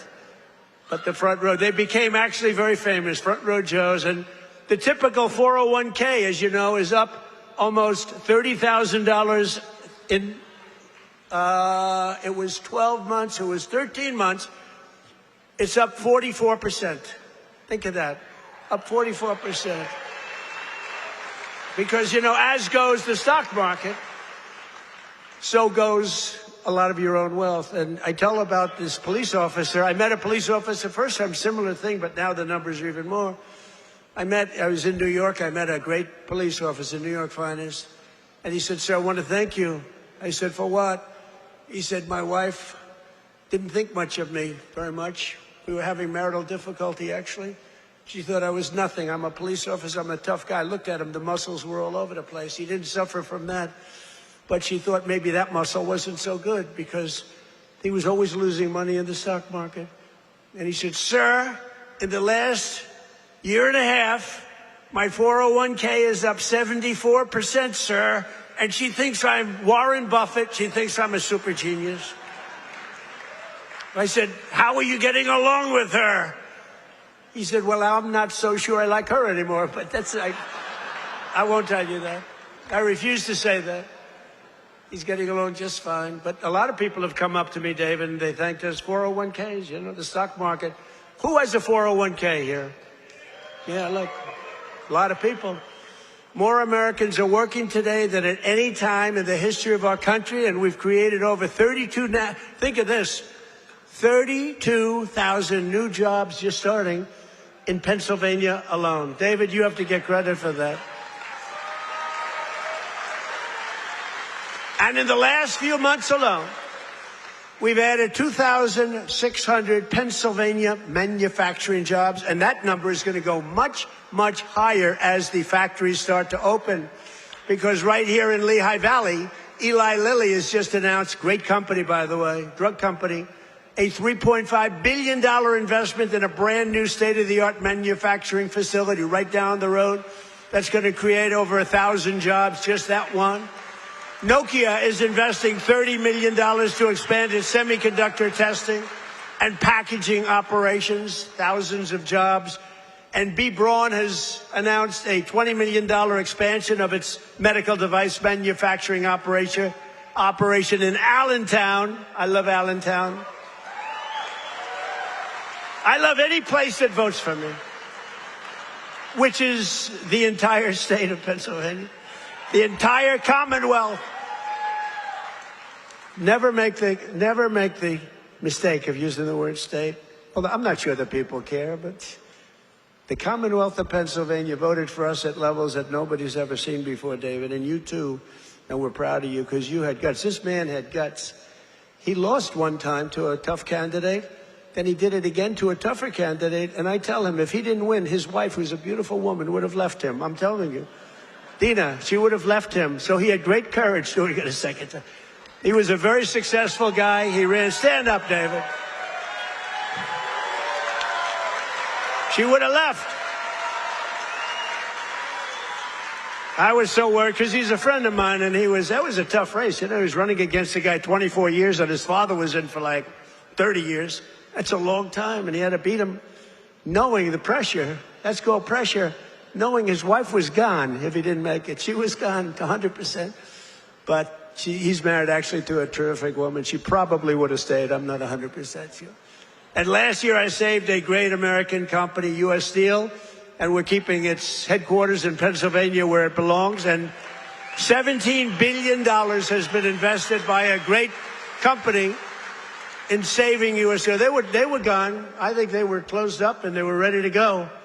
And now they're building factories like nobody's ever seen. They're expanding the operations and building a couple of brand new steel plants.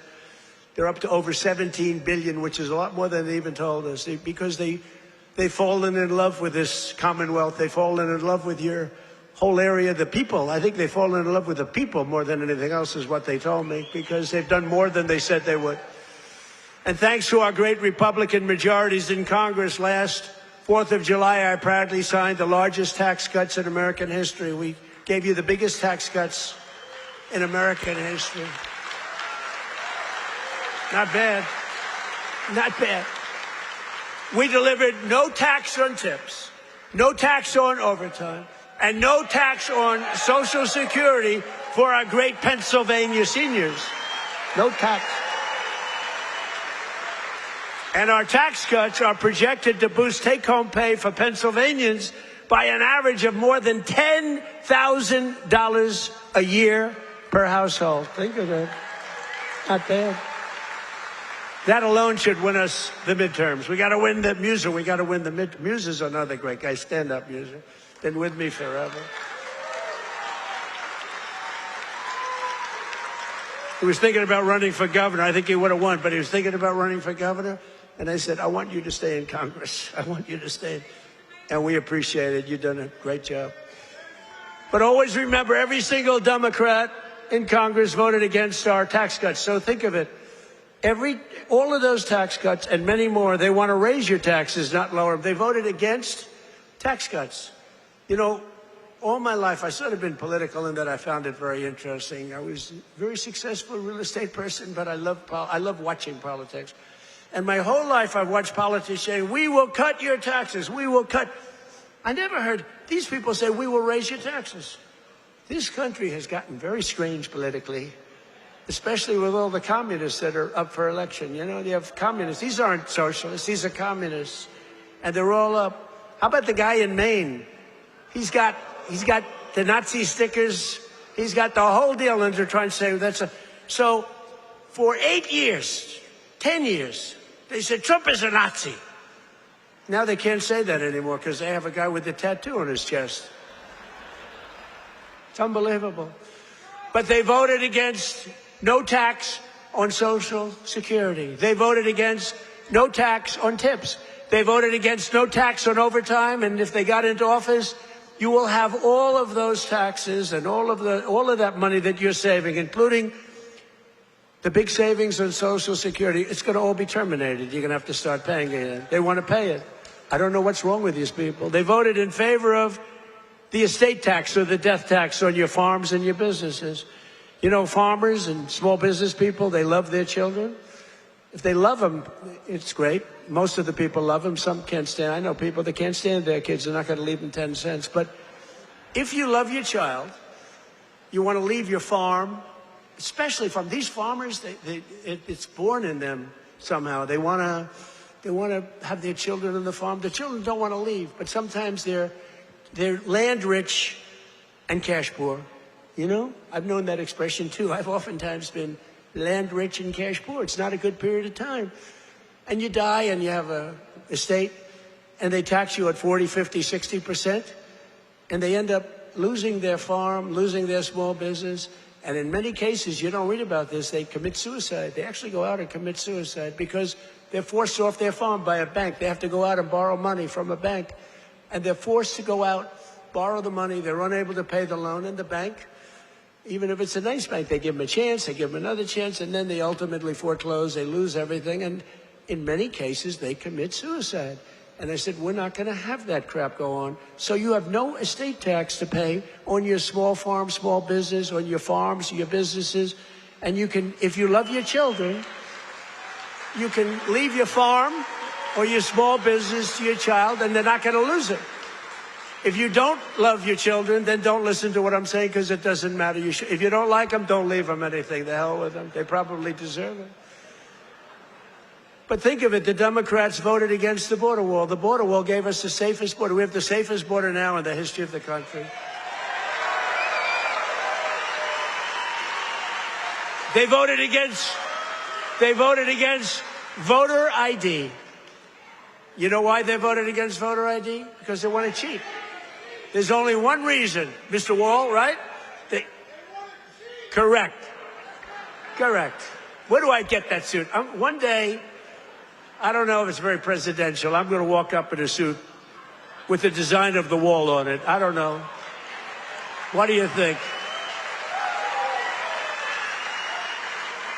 I already have a lot. You know, I have a very elegant wife, and she says, darling, please, please, don't dance. It's not presidential. I said, but the people love it when I dance at the... And she said, please, please, the men and women's sports, please don't do the weightlifting thing. And don't do the swimming thing. You know, the weightlifter where he goes up and the record stood for years and years and years. And this young lady, she's trying out for the Olympics and she's going to do it. And the record stood for 19 years. And they put 1/8 of an ounce on one side, 1/8 of an ounce on the other. They have to understand, Melania, who's now a movie star, she got the #1. Can you believe she hit big with a boom? That's not good. There can only be one star in a family. Please remember that. But they put a little 1/8, like a feather on one side, a little bit, just to break the record. The parents are sitting right there where Big Bo is. He's a nasty guy. That punch he threw, ay, ay, ay. Got to be very nice to Bo. I got to be very nice. Got to make sure he's never angry at me. But she said her parents are right there in the front, and they're so proud. The father's not so proud because he knows she's not going to do it. Because she's a woman. It's a lot of weight. The mother, though, is screaming, darling, I love you. Do it. And she gets over the weights, and she stares.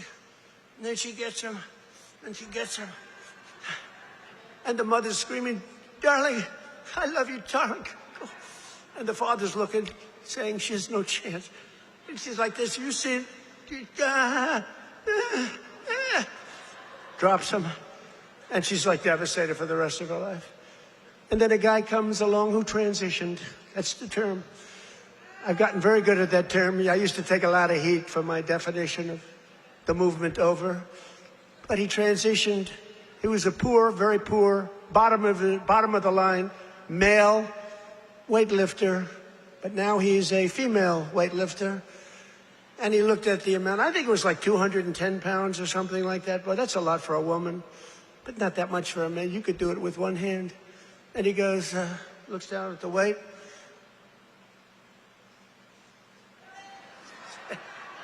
I think he did a few things for emphasis. And he won the medal. And everyone said, oh, isn't that wonderful? Are we crazy? Men should not be able to participate in women's sports.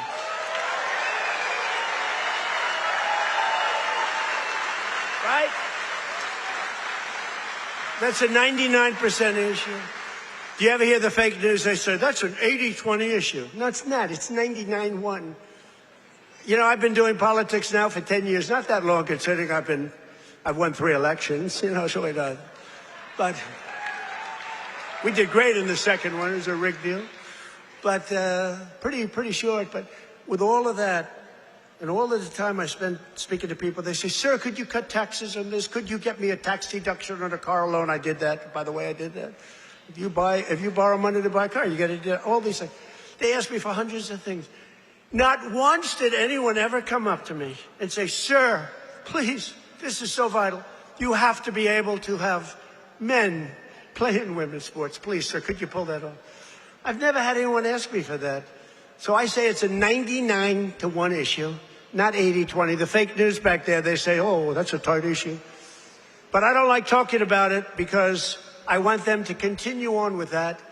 I want them to continue on with the, you know, they're in favor of the mutilization of your child for transgender purposes, the mutilization of your child. And I would say politically, it's a very good thing to run against a person that's in favor of that kind of stuff.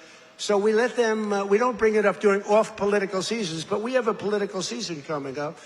And they'll be doing all of that nonsense, and they're going to lose a lot of elections. And now, if you look at New York, we have all communists running. They're all excited. They're going to win their primaries, but I can't imagine they can beat a normal Republican. So I think it's a good thing, Muser. What do you think? I think it's a good thing. Wouldn't you like to run against somebody like that? Well, Shapiro's not that much better, to be honest with you, but I won't say. They're all being forced. They're all being forced. A guy like Shapiro, he's going to be forced to the left. Otherwise, he's not going to get the nomination. But they voted against proof of citizenship. Think of it. We'd like to have proof of citizenship. You walk into the voting booth. Would it be okay, sir, if I looked at you and said, how dare you ask me for my citizenship? You know, in California, if you ask that question to a voter, you are criminally liable. In other words, they can put you in jail. If you say, sir, do you have proof of citizenship? They put you in jail if they ask that question. You're not allowed to ask that. Did you know that? It's the craziest thing I've ever seen going on. Hey, did they screw the kid, Pratt? Boy, he's leading, and all of a sudden he's lost. And it was sort of interesting. The election, you ever see an election where they're 2.5 weeks in? An election that takes weeks to count the votes? But after the evening, it looked like he was going to win or certainly be in the runoff. And then I started hearing rumors as the days went by, days and days went by, that Pratt is fading. He's fading. I said, they rigged the election. And then lo and behold, he didn't qualify, even though he was so far up in the third place person that it was almost impossible, and he didn't qualify. And then it started happening with the next candidate, Steve Hilton, who's running for governor. He was up in front, just about leading, no problem. And all of a sudden, about 4 or 5 days after, this is after the election's over, they said, Steve Hilton is starting to lose votes. I said, here we go again. And I called up the U.S. Attorney in California. They said, we're going to have a number in the next week. Next week. I called up the very powerful, very good U.S. Attorney in California, and I said, do me a favor. Take a look. They're trying to steal that election, too. I guess they called up. They said, this is the U.S. Attorney call. We have your great U.S. Attorney here today, by the way, and your assistant U.S. Attorney. They're doing great. David, thank you. But so over the next week, he was definitely going to lose, but the U.S. Attorney called. We want to check your votes.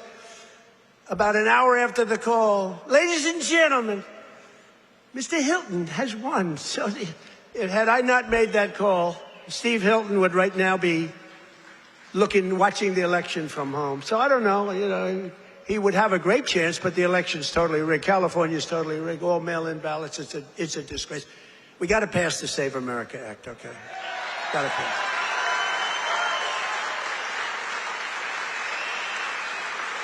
You got to pass Save America, you, McGee. Look at these guys. What love. A friend of mine is a very big real estate developer, but he's got a problem with speaking in front of crowds. He chokes, you know, he chokes like a dog. He said, how do you do it? I say, it's easy because there's so much love in the room.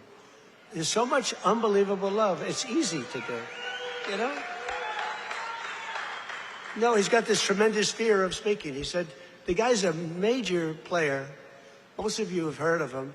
And he's a killer. He destroys people for a living, financially, not physically, financially. Physically, he can barely walk. He's a basket case.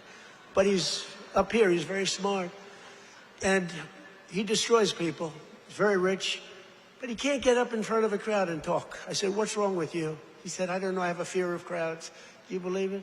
All sorts of people. You know, a lot of people want to do what I did. A lot of people, well, David did it. David was very successful, but he's a great speaker. But a lot of people, they say, well, Trump became president from being a very successful businessman. He became president. I want to do it too.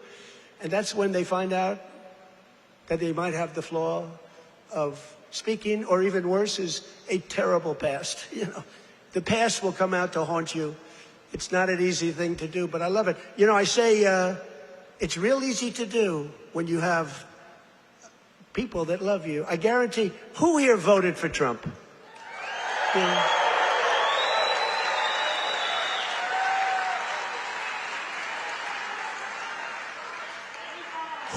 Who didn't? Well, this is dangerous, so don't raise your hand. Think you're going to be cute, because you might be in big problem. Then they'll blame me for causing problems. Who did not vote for Trump? Young man, he wants to be. He's a young man. He thinks he's being cute. As he gets pounded on. No, he just said, no, I did. I was the first. He said, I'm the first in line.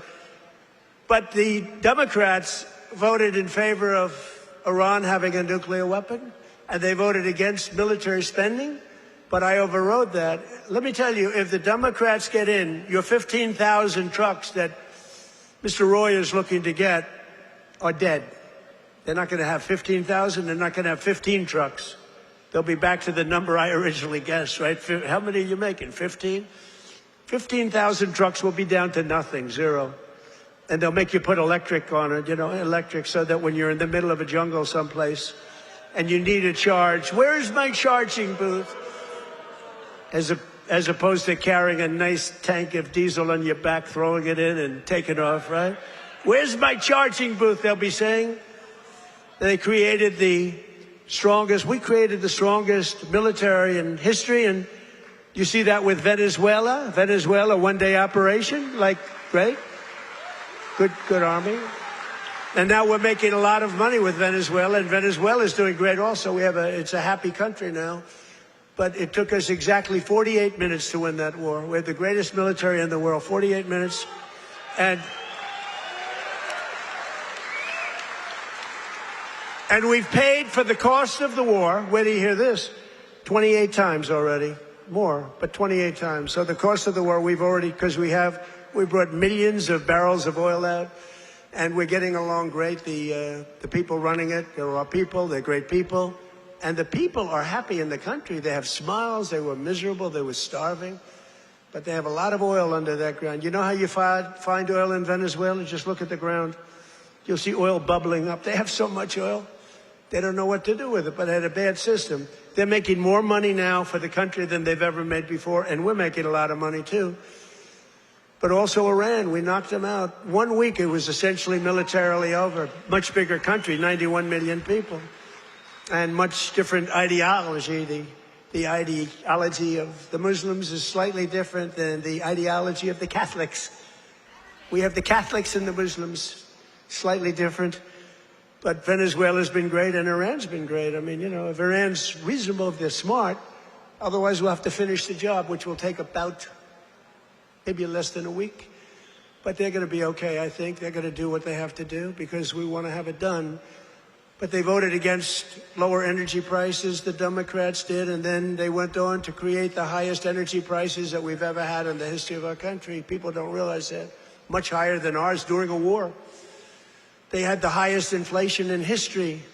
The highest inflation in history. They say 48 years, but that's sort of history as far as I'm concerned. And they were absolutely terrible on affordability. Remember, I got here, my first day, the fake news is screaming at me, what about affordability? I'm only here 1 day. We're up about 5 times higher than they ever were. And we have prices are coming down right now at levels that you've never seen. And now with oil crashing, you're going to see something really amazing. And to top everything else, they let 25 million people into our country, many of them criminals and thugs and people from mental institutions and drug dealers.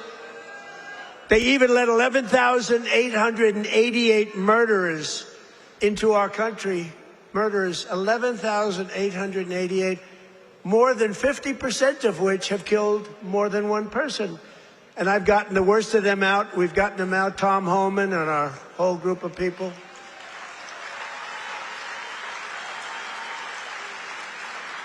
But the Democrats want open borders, and they want them all to come back in. You can imagine that.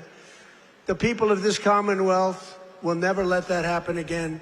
What they allowed to happen to our country, we can never allow to happen again. As an example, the war with Russia and Ukraine would have never, ever started if I were president. We can never let elections get rigged again. But we're pleased to be joined today by one of those Pennsylvanians who's benefiting from the historic tax cuts, Sergeant Sam Elias, with the Bethlehem Police Department, who's a great guy. Ooh, they know him. Sam works the night patrol so that he can help his wife take care of their 6 beautiful children during the day. And I'm told their youngest is named Melania. Can you believe that? They named Melania. Where did you come up with that one? After our great First Lady. So Sam is taking home thousands of dollars extra because of no tax on overtime. And Sam, do you want to come up and say a few words? Come on up. Come on up, Sam.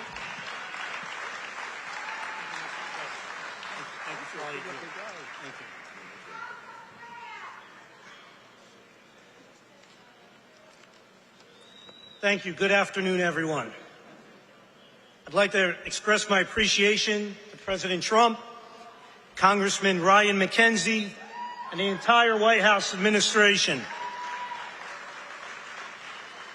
As a father of 6 children in a single-income household, I can tell you the Working Families Tax Cuts is a policy that helps my family. Hard work should pay off, not get punished with higher taxes. No tax on overtime, no tax on tips means more money in the pockets of working Americans. For my family, these savings have translated to what was once a day trip to the park, is now an overnight stay at the Jersey Shore. Bigger tax returns have allowed Americans to create new family memories and save for future projects.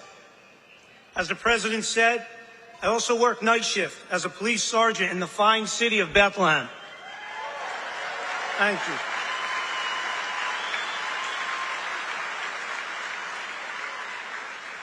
A shortage in police recruitment has left our department depleted of officers. Our officers get called out for overtime to cover these shortages. Some pay periods, officers are working over 40 hours of overtime. That's why I'm grateful for no tax on overtime. Thank you, Mr. President.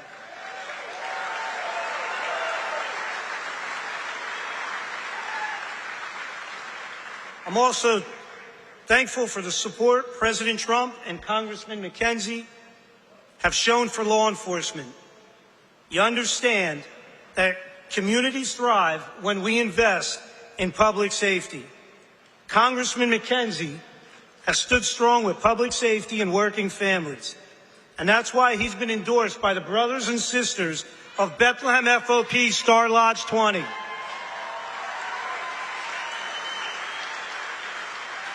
Congressman McKenzie has been on the front lines in supporting public safety.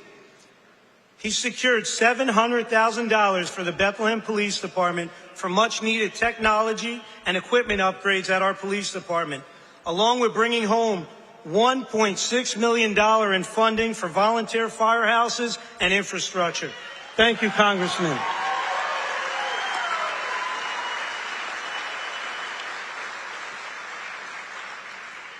I'm a very grateful American, a son to Lebanese immigrants who came to the United States 50 years ago in pursuit of the American dream. My 80-year-old father is here with me today.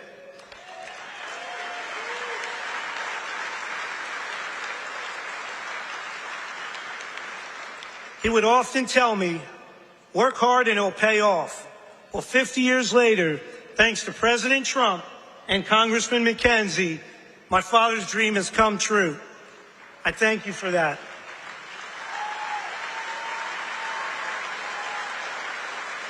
Thank you. Additionally, thank you to President Trump and your entire administration. After more than 50 years, the Lebanese people finally have an American ally who advocates for a sovereign and independent Lebanon governed by the Lebanese people. Thank you for that. Mr. President, you have the support of almost 20 million Lebanese people worldwide.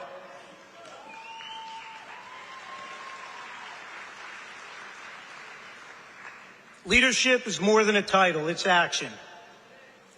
I'm grateful for the actions coming from President Trump and Congressman Ryan McKenzie. Your actions have prioritized the American dream. Less taxes, safer communities, and America First policies. I thank you, President Trump. Happy belated birthday. And happy birthday to the United States of America. Thank you and God bless. Thank you, Mr. President.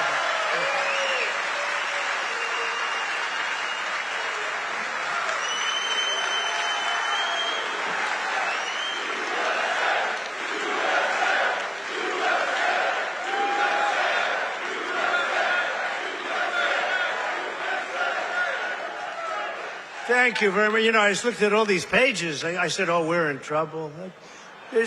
But you know what? That was good. That was a good job. I was a little worried when I saw the pages after page. Very good. Great job. Sam, where's your father? Hello, Pop. How are you?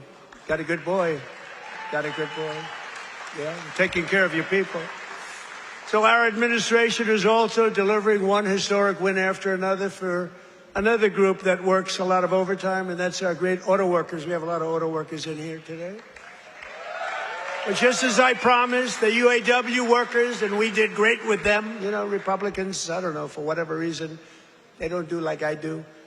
But in the campaign, I ended Biden's insane electric vehicle mandate, that crazy mandate, which meant that in a short while, all cars had to be all electric, and many of them would be built in China and others in foreign countries all over the world. That's what was going to happen.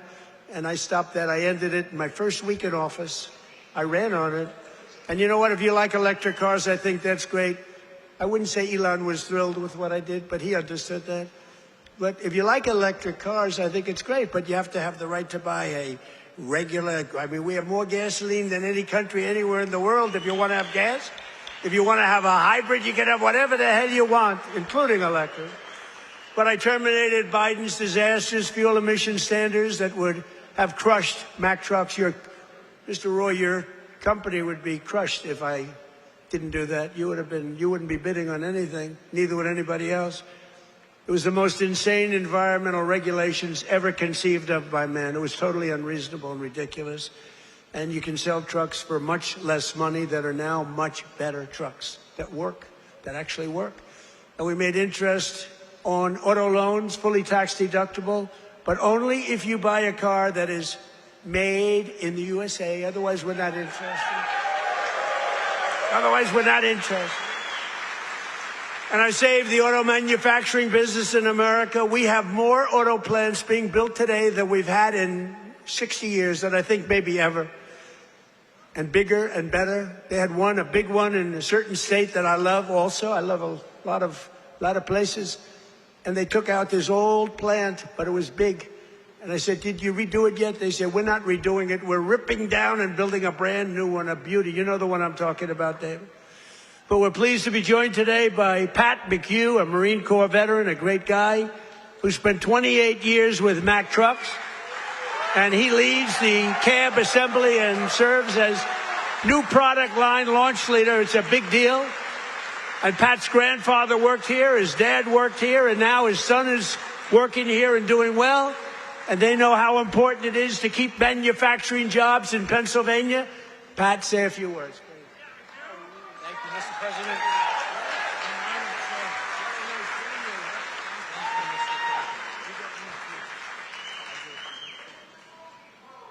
Wow. Good afternoon, Mr. President. It is a profound honor and privilege to have you here with us today to help celebrate the upcoming 250th birthday of our America.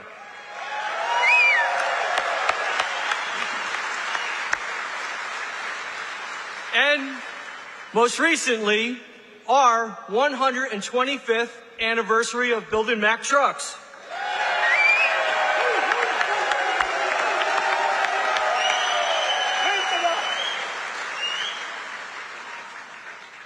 My name is Patrick McHugh Jr., and I am a proud Marine Corps veteran.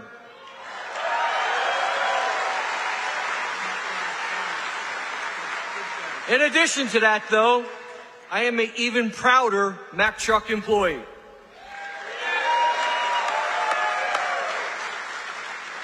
Standing here with me today is my father and my son, both Mack Truck workers. Together, they have a combined 78 years working experience building the greatest trucks on earth.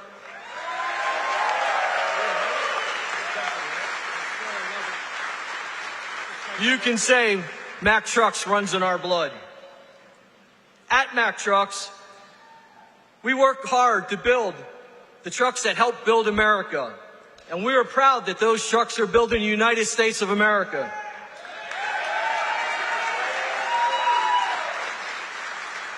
Along with our UAW colleagues, we're open for business, and we're producing the best quality trucks we ever have. On behalf of our entire team, we warmly welcome you to our plant, Mr. President, home of the finest trucks in America, built by the most skilled and dedicated workforce in the trucking industry.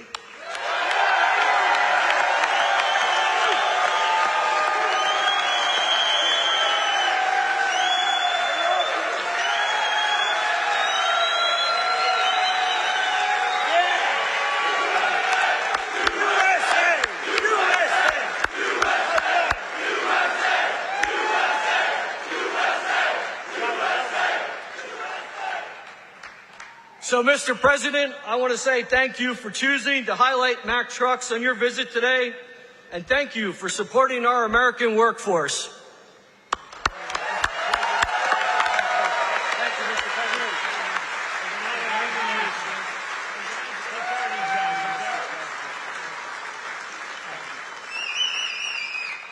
Thank you, Pat. That's a good family. That's a great family. Great people. They're proud of your company. I want to also thank two people, very special people, because I know them and I know what they do, and it's not easy, but they've done a great job. David Durgan and Timothy Herzog of the UAW committee. Where are you guys? Thank you.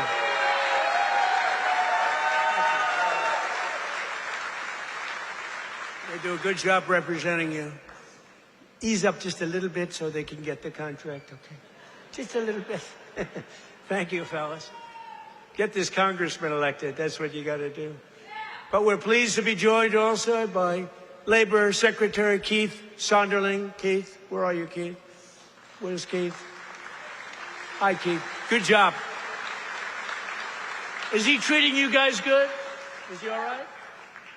He better treat you good. A very special guy, somebody that everybody wanted. I have to tell you, everybody wanted him. He's some person. He was actually an astronaut. He went out, he made a lot of money because he's smart. And he's now the NASA administrator. You saw that rocket 2 months ago up and go around the moon in record levels, the furthest any ship has ever flown, and come back. And he's working very heavily on the moon. But what he's done with NASA is amazing. And he's a very special person and a brilliant one, Jared Isaacman. Jared, thank you.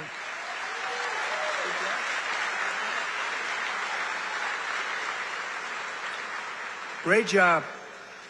As well as, I introduced him a little bit only by the name David, because he knows me, and I know him by David. But David McCormick is your senator, and he's a brilliant person, brilliant businessman. And he loves the Commonwealth. He loves Pennsylvania, and this is where he wanted to be. And he had I told you, he had a rough fight. This is a rough beating, like 24 years, and a father for 24 years. I don't know. I said, I don't know. You sure you know what you're doing, David? But you won, and you won easily. And I'll tell you what, you have a great senator, one of the best in the country. So I just want to thank you very much, David. Thank you. And 4 warriors for Pennsylvania in Congress. These are warriors. Lloyd Smucker is here. Lloyd, thank you. Thank you. John Joyce is here. John, thank you. Dan Muser is here. Thank you. And these guys are all in good shape, but we got to get Ryan McKenzie elected. We got to get Ryan. I'm not here for them. I'm here for him. We got to get Ryan elected. Run up here, Ryan, fast. Nobody wants to hear you. Come on, just run up. Nobody wants to hear you, Ryan. Do what David did. He'd go up for 1 minute. Thank you very much, everybody. It's nice to be here. And everybody thought he was the greatest speaker. Okay. Say a few words. Absolutely. Well, Mr. President, I can't thank you enough for coming here to the Lehigh Valley, highlighting the great men and women of Mack Trucks, doing all the work that you do in Washington, D.C. for our veterans, our first responders, and everybody across this country to continue to maintain America as the greatest country in the world. You are the president that is fighting for all Americans. Thank you for being here, sir. Thank you, sir. Great job. Thank you for being here.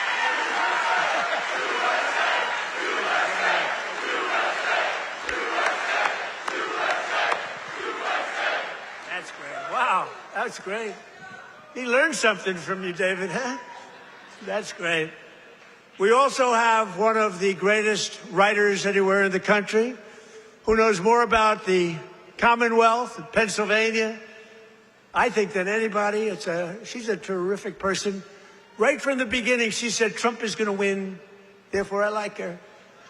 She said Trump is going to win in 2015. In fact, she wrote an article in 2014. She said this guy Trump should run. I hadn't thought too much about it. I was having a lot of fun putting up buildings. But she was very early on, and I really mean, I don't think there's anybody that knows more about, they used to call it the Rust Belt. I call it the Money Belt now. It's gone from the Rust Belt to the Money Belt. Either one is okay, but there's nobody that knows more about it than Selena Zito. She's fantastic. Where are you, Selena? Where are you, Selena, with your beautiful daughter? Thank you, Selena. Selena's an incredible woman, and her daughter is following in her footsteps. She's just been so good. Very powerful writer, actually. Some of the biggest papers in the world. It's nice to have good stories on occasion, truthful stories. Thanks as well to the president of the NRA who's here with me, Bill Bockenberg. Bill, stand up.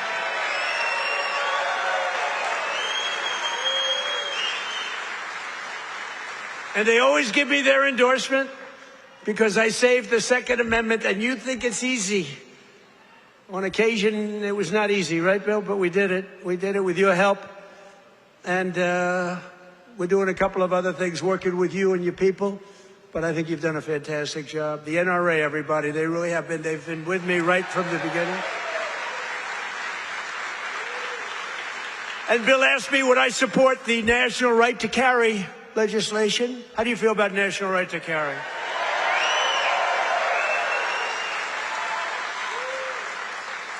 That's my free poll. You know what that is? That's a free poll. I don't have to pay $300,000 to somebody that doesn't even do polling, you know, to give you phony numbers. See, those are real numbers. National right to carry. Yeah, we're working on it. And we have a very special guest who you just saw on the highest rated fight show ever in the history of television, the UFC Freedom 250. So this guy, well, I just have to set it up a little bit if I don't mind. Because I'm thinking, you know, I'm a similar size. I weigh more than he does, actually. So therefore, I have a tremendous physical advantage over him. His muscles are slightly harder and slightly younger. He's a lot younger. But I think I can do it because I'm a great athlete. He knows I'm a very good golfer. And I'm much better off on the golf course against him than I'm in the wrestling match.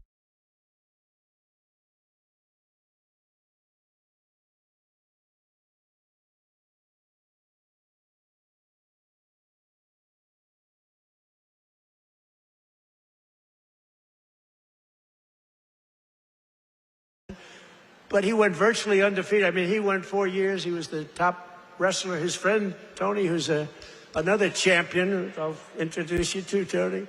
But these two guys were on the Penn State team. And Bo Nickel went, I mean, you couldn't defeat the guy. And then he had every battle. I guess he was a 3 or 4-time All-American.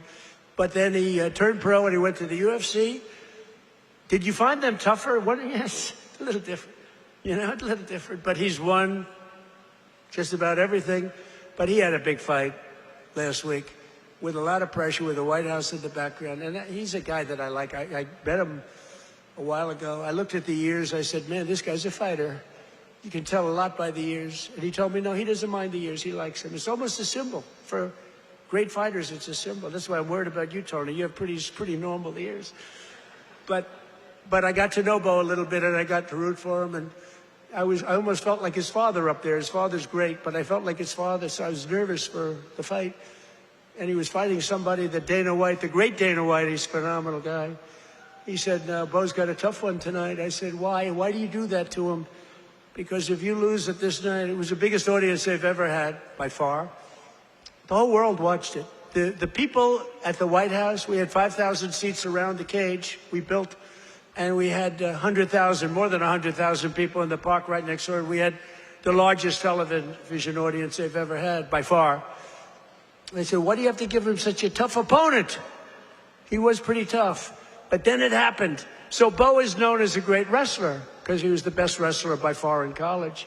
Nobody could beat him. And I figured Bo would be wrestling. But no, he wasn't wrestling. He was punching. I said, Bo, grab his legs and start wrestling. That's what you do.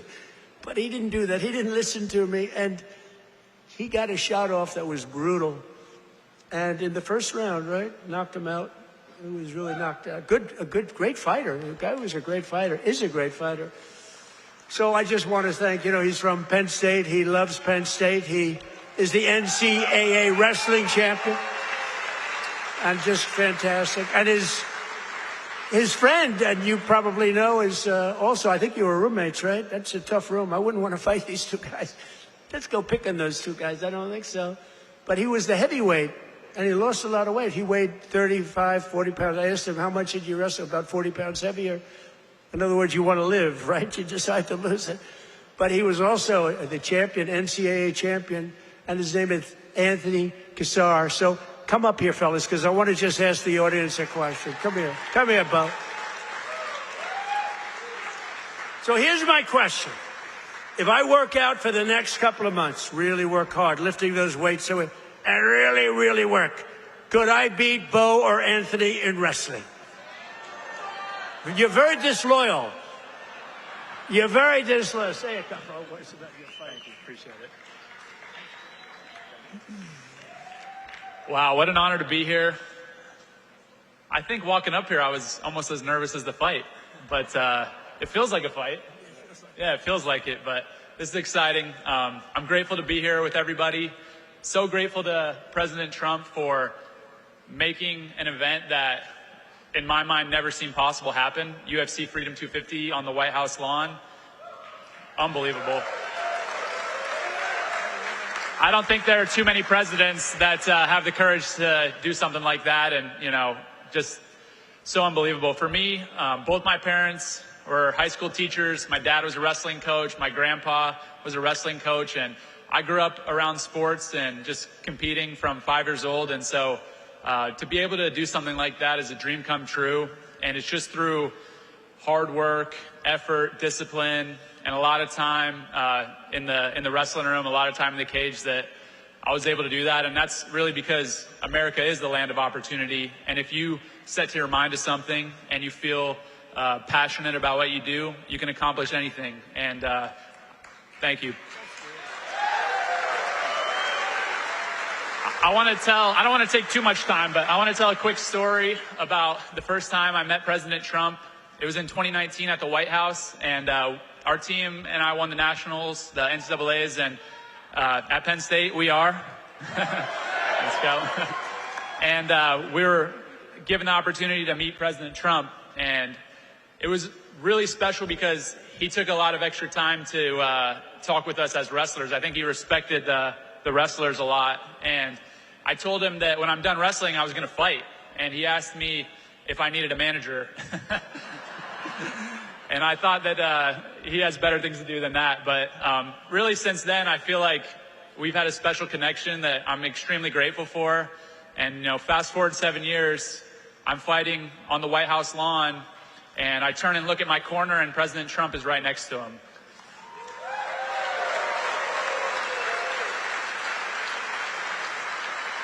And so it felt to me like he was in my corner. I know that was something that was just so special, and I feel like just incredibly grateful. And overall, the whole week of the experience, everything, the word that kept coming to mind and the emotion that I kept feeling was gratitude.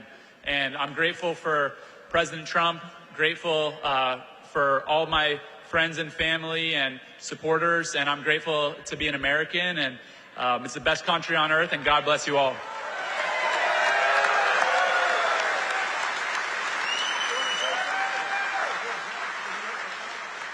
How's everybody doing? This is an awesome crowd. I'll keep this really short. It's just an honor to be here.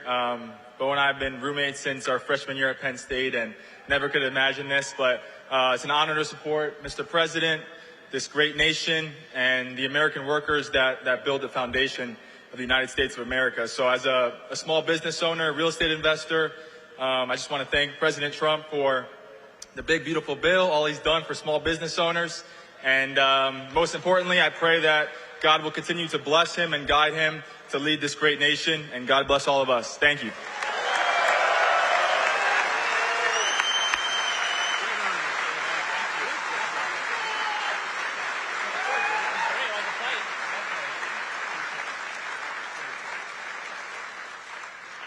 Two great champions. That's great.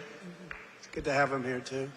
We have a lot of champions in the audience. These are two very special people. When you do that, I was saying to myself, you know, going into that ring and you got all these people, we had the richest and the biggest politicians. We had the biggest of everything. You couldn't get a ticket. The tickets were selling for some crazy numbers, I heard. We gave them away to everybody, but somehow some got out. And I was saying that's a tremendous amount of pressure. And you're fighting the toughest people on earth. I mean, these are the strongest, toughest men on earth. No women in the crowd, but which is nice. But these are the toughest men on earth, and it's tremendous pressure. And you know, the muscles, you got the muscles, you guys, you got the big strong muscles, but you got this muscle too, because it takes much more than just the normal muscle to win those matches. I mean, the strategy and the genius that goes into it. It is a genius. A lot of people wouldn't understand that, but there's a genius. There's a genius in sports, but there's a great amount of courage and power that you have that a lot of other people don't have. So congratulations, really great job. Great job. Good to have you here. In everything we do, we're once again fighting for the people of Pennsylvania, and that includes our amazing Pennsylvania oil and gas workers. And I ended last administration's war on Pennsylvania energy, and I signed an order to drill, baby, drill. That's what we did. Right, David? And you helped. The United States is now the #1 producer of oil and gas on earth, larger than Russia and Saudi Arabia combined by a lot. Think of that. Who would have thought that? We were in 4th place. Now we're larger than, and that doesn't include Venezuela. Include Venezuela once, because it's essentially should be included. I also ended the war on clean, beautiful Pennsylvania coal. In fact, in my administration, you're not, because you know coal was dead. China uses it. Other countries, very successful countries, use it. The unsuccessful countries use wind, those beautiful windmills that blow around and round and don't do anything except cost you money. Every time it goes around, you lose $10. It's supposed to make money with energy, not lose money. No, wind is every country that's using wind is a disaster. Every country that's using our beautiful substances from underground are doing very nicely, thank you. But in my administration, you're not allowed to say the word coal without preceding that word with the words clean, beautiful. So you say clean, beautiful coal. And I have Secretary of the Interior, Doug Burgum, who's fantastic, and Chris Wright. And they made a speech about coal, and they mentioned coal like 50 times in the speech. It's all about coal. And they kept saying, clean, beautiful coal, clean, beautiful coal. I said, no, it's enough. It's enough. But we're not allowed to use the word coal without saying, because what they can do with coal today is amazing. It is clean. It is beautiful. They can clean it. And it's a very powerful form of energy. And if you look at China, they're building 57 coal plants throughout, big monster plants all over their country. And then we're not supposed to do that? No, we're doing that. Clean, beautiful coal. We've invested over $1 billion to save dozens of coal mines. We've saved them. They were ready to close, and some had closed. And more than 100 coal power plants, including the Keystone and the Conemaugh generating stations, right here in Pennsylvania, as you know, are really moving now and employing a lot of people. They were all getting ready to close up. They were essentially closed. We're working hard to lower the cost for all consumers, and we want powerful energy. Under my administration, the most favored nation agreements on drug prices that we just did are delivering the largest prescription drug price cuts in history, with numbers like 400, 500, and even a 600% reduction from where it was. Think of that. That alone should win us the midterm. And the fake news back there refuses to talk about it because they know how good it is, because they can't produce it. They've been trying to do it for years. Favored nation. We paid the highest drug price in the world by far. As an example, for the fat drug, which Bo and Tony don't need to take, but a lot of people are taking. Who takes the fat drug? So in New York, think of it, it was costing a fortune. Many, many times, it was costing $1,300. And in London, it was $87. And a friend of mine who's extremely fat, sloppy, but very brilliant. He's a brilliant businessman, but he's a slob. There's no question about it. Very neurotic person, which you need sometimes to be successful. But he called me up. He used to call me Donnie. Donnie! Now he calls me Mr. President. That's a sign of great respect. But he said, President, I just came over here and I bought, I won't say Ozempic or whatever the hell it was, but I bought the fat drug. I said, I didn't know you used it because it's not working. And I used him as, he's begging me not to use his name, so I won't. But he's a very successful guy. He's actually a pretty well-known guy, brilliant business guy, worth a lot of money. And he checked, he just, he said, well, how come in London I just sent out and I'm paying $87 and in New York I'm paying $1,300? I said, because that's the way the prices are rigged. And it's rigged, the whole world is rigged against us. And I said, but you know what? You brought it out better than anybody could bring it out because I've been looking at it. They all said it was impossible to do. And I went to the drug companies. I said, well, it's not going to be any more. You're going to raise their price a little bit. You're going to lower ours a lot because the world is bigger than us. So it really worked that way. And they said, well, we'll do it. They were very unhappy, but they knew I wouldn't get it from the countries because you had to get it from the countries. Then I went to France. I said to a very nice man named Emmanuel Macron, I said, Emmanuel, you got to raise your prices on drugs. Of course I will not do that. Why would I do that? Because it's unfair. We're paying 10 times more than you, and you're going to have to raise them a little bit. We're going to drop ours a lot. He said, no, I will not do that. I said, yes, you will. He said, I will not do that. I said, yes, you will. We're putting a 100% tariff on all wines and champagnes coming into the United States. He said, yes, I will do that. I promise. And I had the same conversation with Germany, with every country, with UK. Every single one of them within 5 minutes agreed to do it. Nobody could believe it.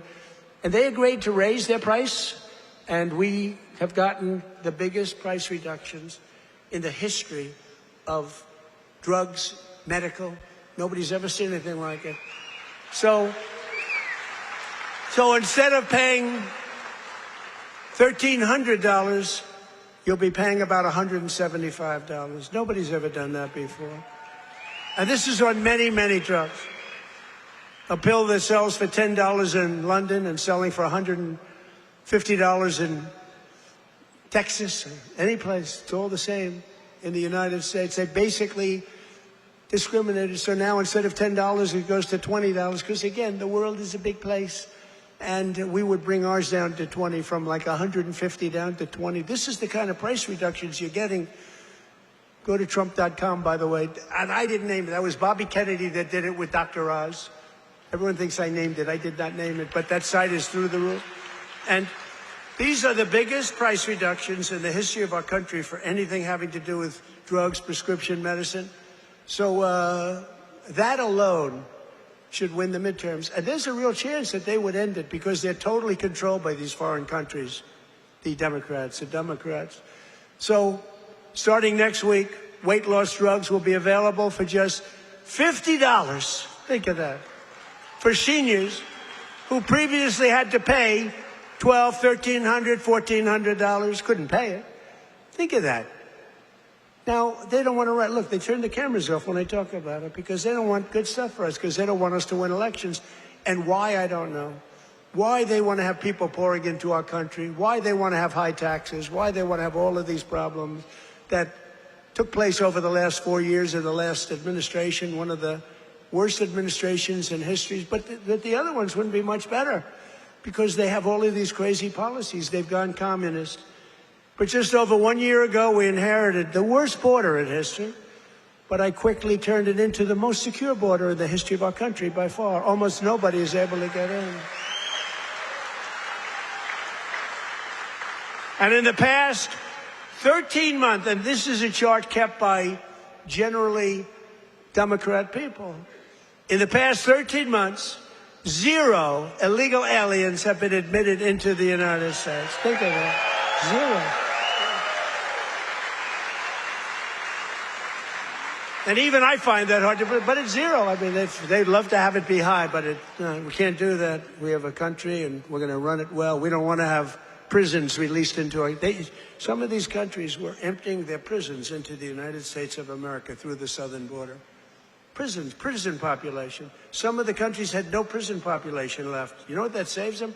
Some of them had no mental institutions. The mental institutions were taken. All of those people were taken to our southern border and allowed to just walk freely into our country under Sleepy Joe Biden and his group of thugs, their group of real thugs. Weaponization, that's all they're good at, weaponization and cheating on elections. In 2025, we achieved the largest drop in the murder rate ever recorded in the history of our country, despite the fact that we haven't gotten all of these criminals out of our country. We had the lowest since 1900, that's 125 years ago.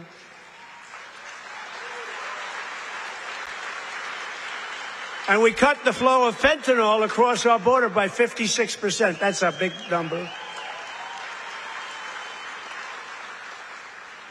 And we cut the flow of illegal drugs coming in by water, coming in by ocean or sea. We cut it by 97%.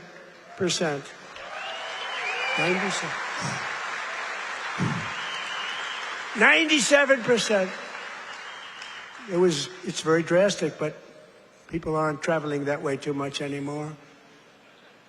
We have the most powerful. I built the military in my first term. We used it in my second term, more than I thought, but we have no choice. We have no choice. But think of it, we cut fentanyl. For years, they've been interdicting. They've been grabbing boats, bringing them in, putting them in court. They go out by the same night. They're back sending drugs by the ocean, by the Gulf, by the sea. And now it's down 97%.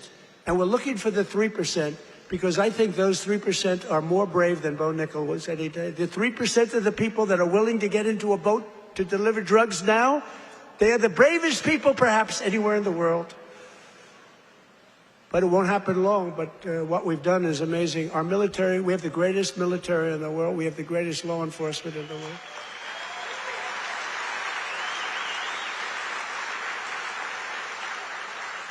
And we have the highest number of recruiting. So a year and a half ago, it was headlines. Nobody wanted to join the military, the Army, Navy, Marine. Nobody wanted to join any of them. Air Force, Space Force. I love Space Force. Coast Guard. Nobody wanted to join any of the military. They had tremendous recruitment problems. And even it carried over to the police. You have great police here. The police and the fire departments. Nobody wanted to do anything with the name America, anything with the uniform. And today, we have the highest recruitment, the most successful recruitment. Every single slot is filled. And that includes, they want to be policemen and they want to be firemen and women. So we went from the least successful in our history, David, to the most successful in the history in terms of recruitment. It was very embarrassing. A year and a half ago, 2 years ago, and it all happened from November 5th. That's when we won the election. From November 5th on, everybody wants to be a soldier. Everybody wants to be in the Army, the Navy, the Marines. They want to fly the jets in the Air Force. The Coast Guard is hot. Everything's hot. And, of course, Air Force. You know, I started Air Force. That was a part of the Air Force. The Space Force was part of the Air Force. I said, no, it's got to be separate. Got to do its own thing. And it's become... So we were in third place 4 or 5 years ago, and I put it in. We were losing to China and to Russia, and now we're totally ahead of both of them, like at numbers that they can't believe. Space Force is going to end up being one of your most important. To stop the massive theft of taxpayer dollars, including millions of illegals, we've launched the war on fraud, led by our great Vice President, J.D. Vance. He's doing a great job. Doing a great job. Smart guy. We ended Medicaid for illegal immigrants, and we redirected $50 billion to make the largest investment in rural health in the history of our country, hospitals and everything else in the rural areas. And with the help of our Republican majorities in Congress, we will defend our jobs, our factories, our safety, and we will defend our borders like never before. We will crush violent crime. impose harsh new penalties on dangerous repeat offenders that shouldn't be in our country, crack down on Marxist prosecutors and judges, and we will immediately end the most dangerous thing that's ever been put into our country from the standpoint of law enforcement. Is called no cash bail. You kill someone, you go to the judge, they let you out, then you kill somebody in the afternoon. It's crazy. That was the beginning of crime. We will pass the great health care plan to stop all payments to big insurance companies and give the money directly to the people so they can buy their own health care, which will be much better care at a much lower cost. And we will pass the Save America Act to protect our sacred American election.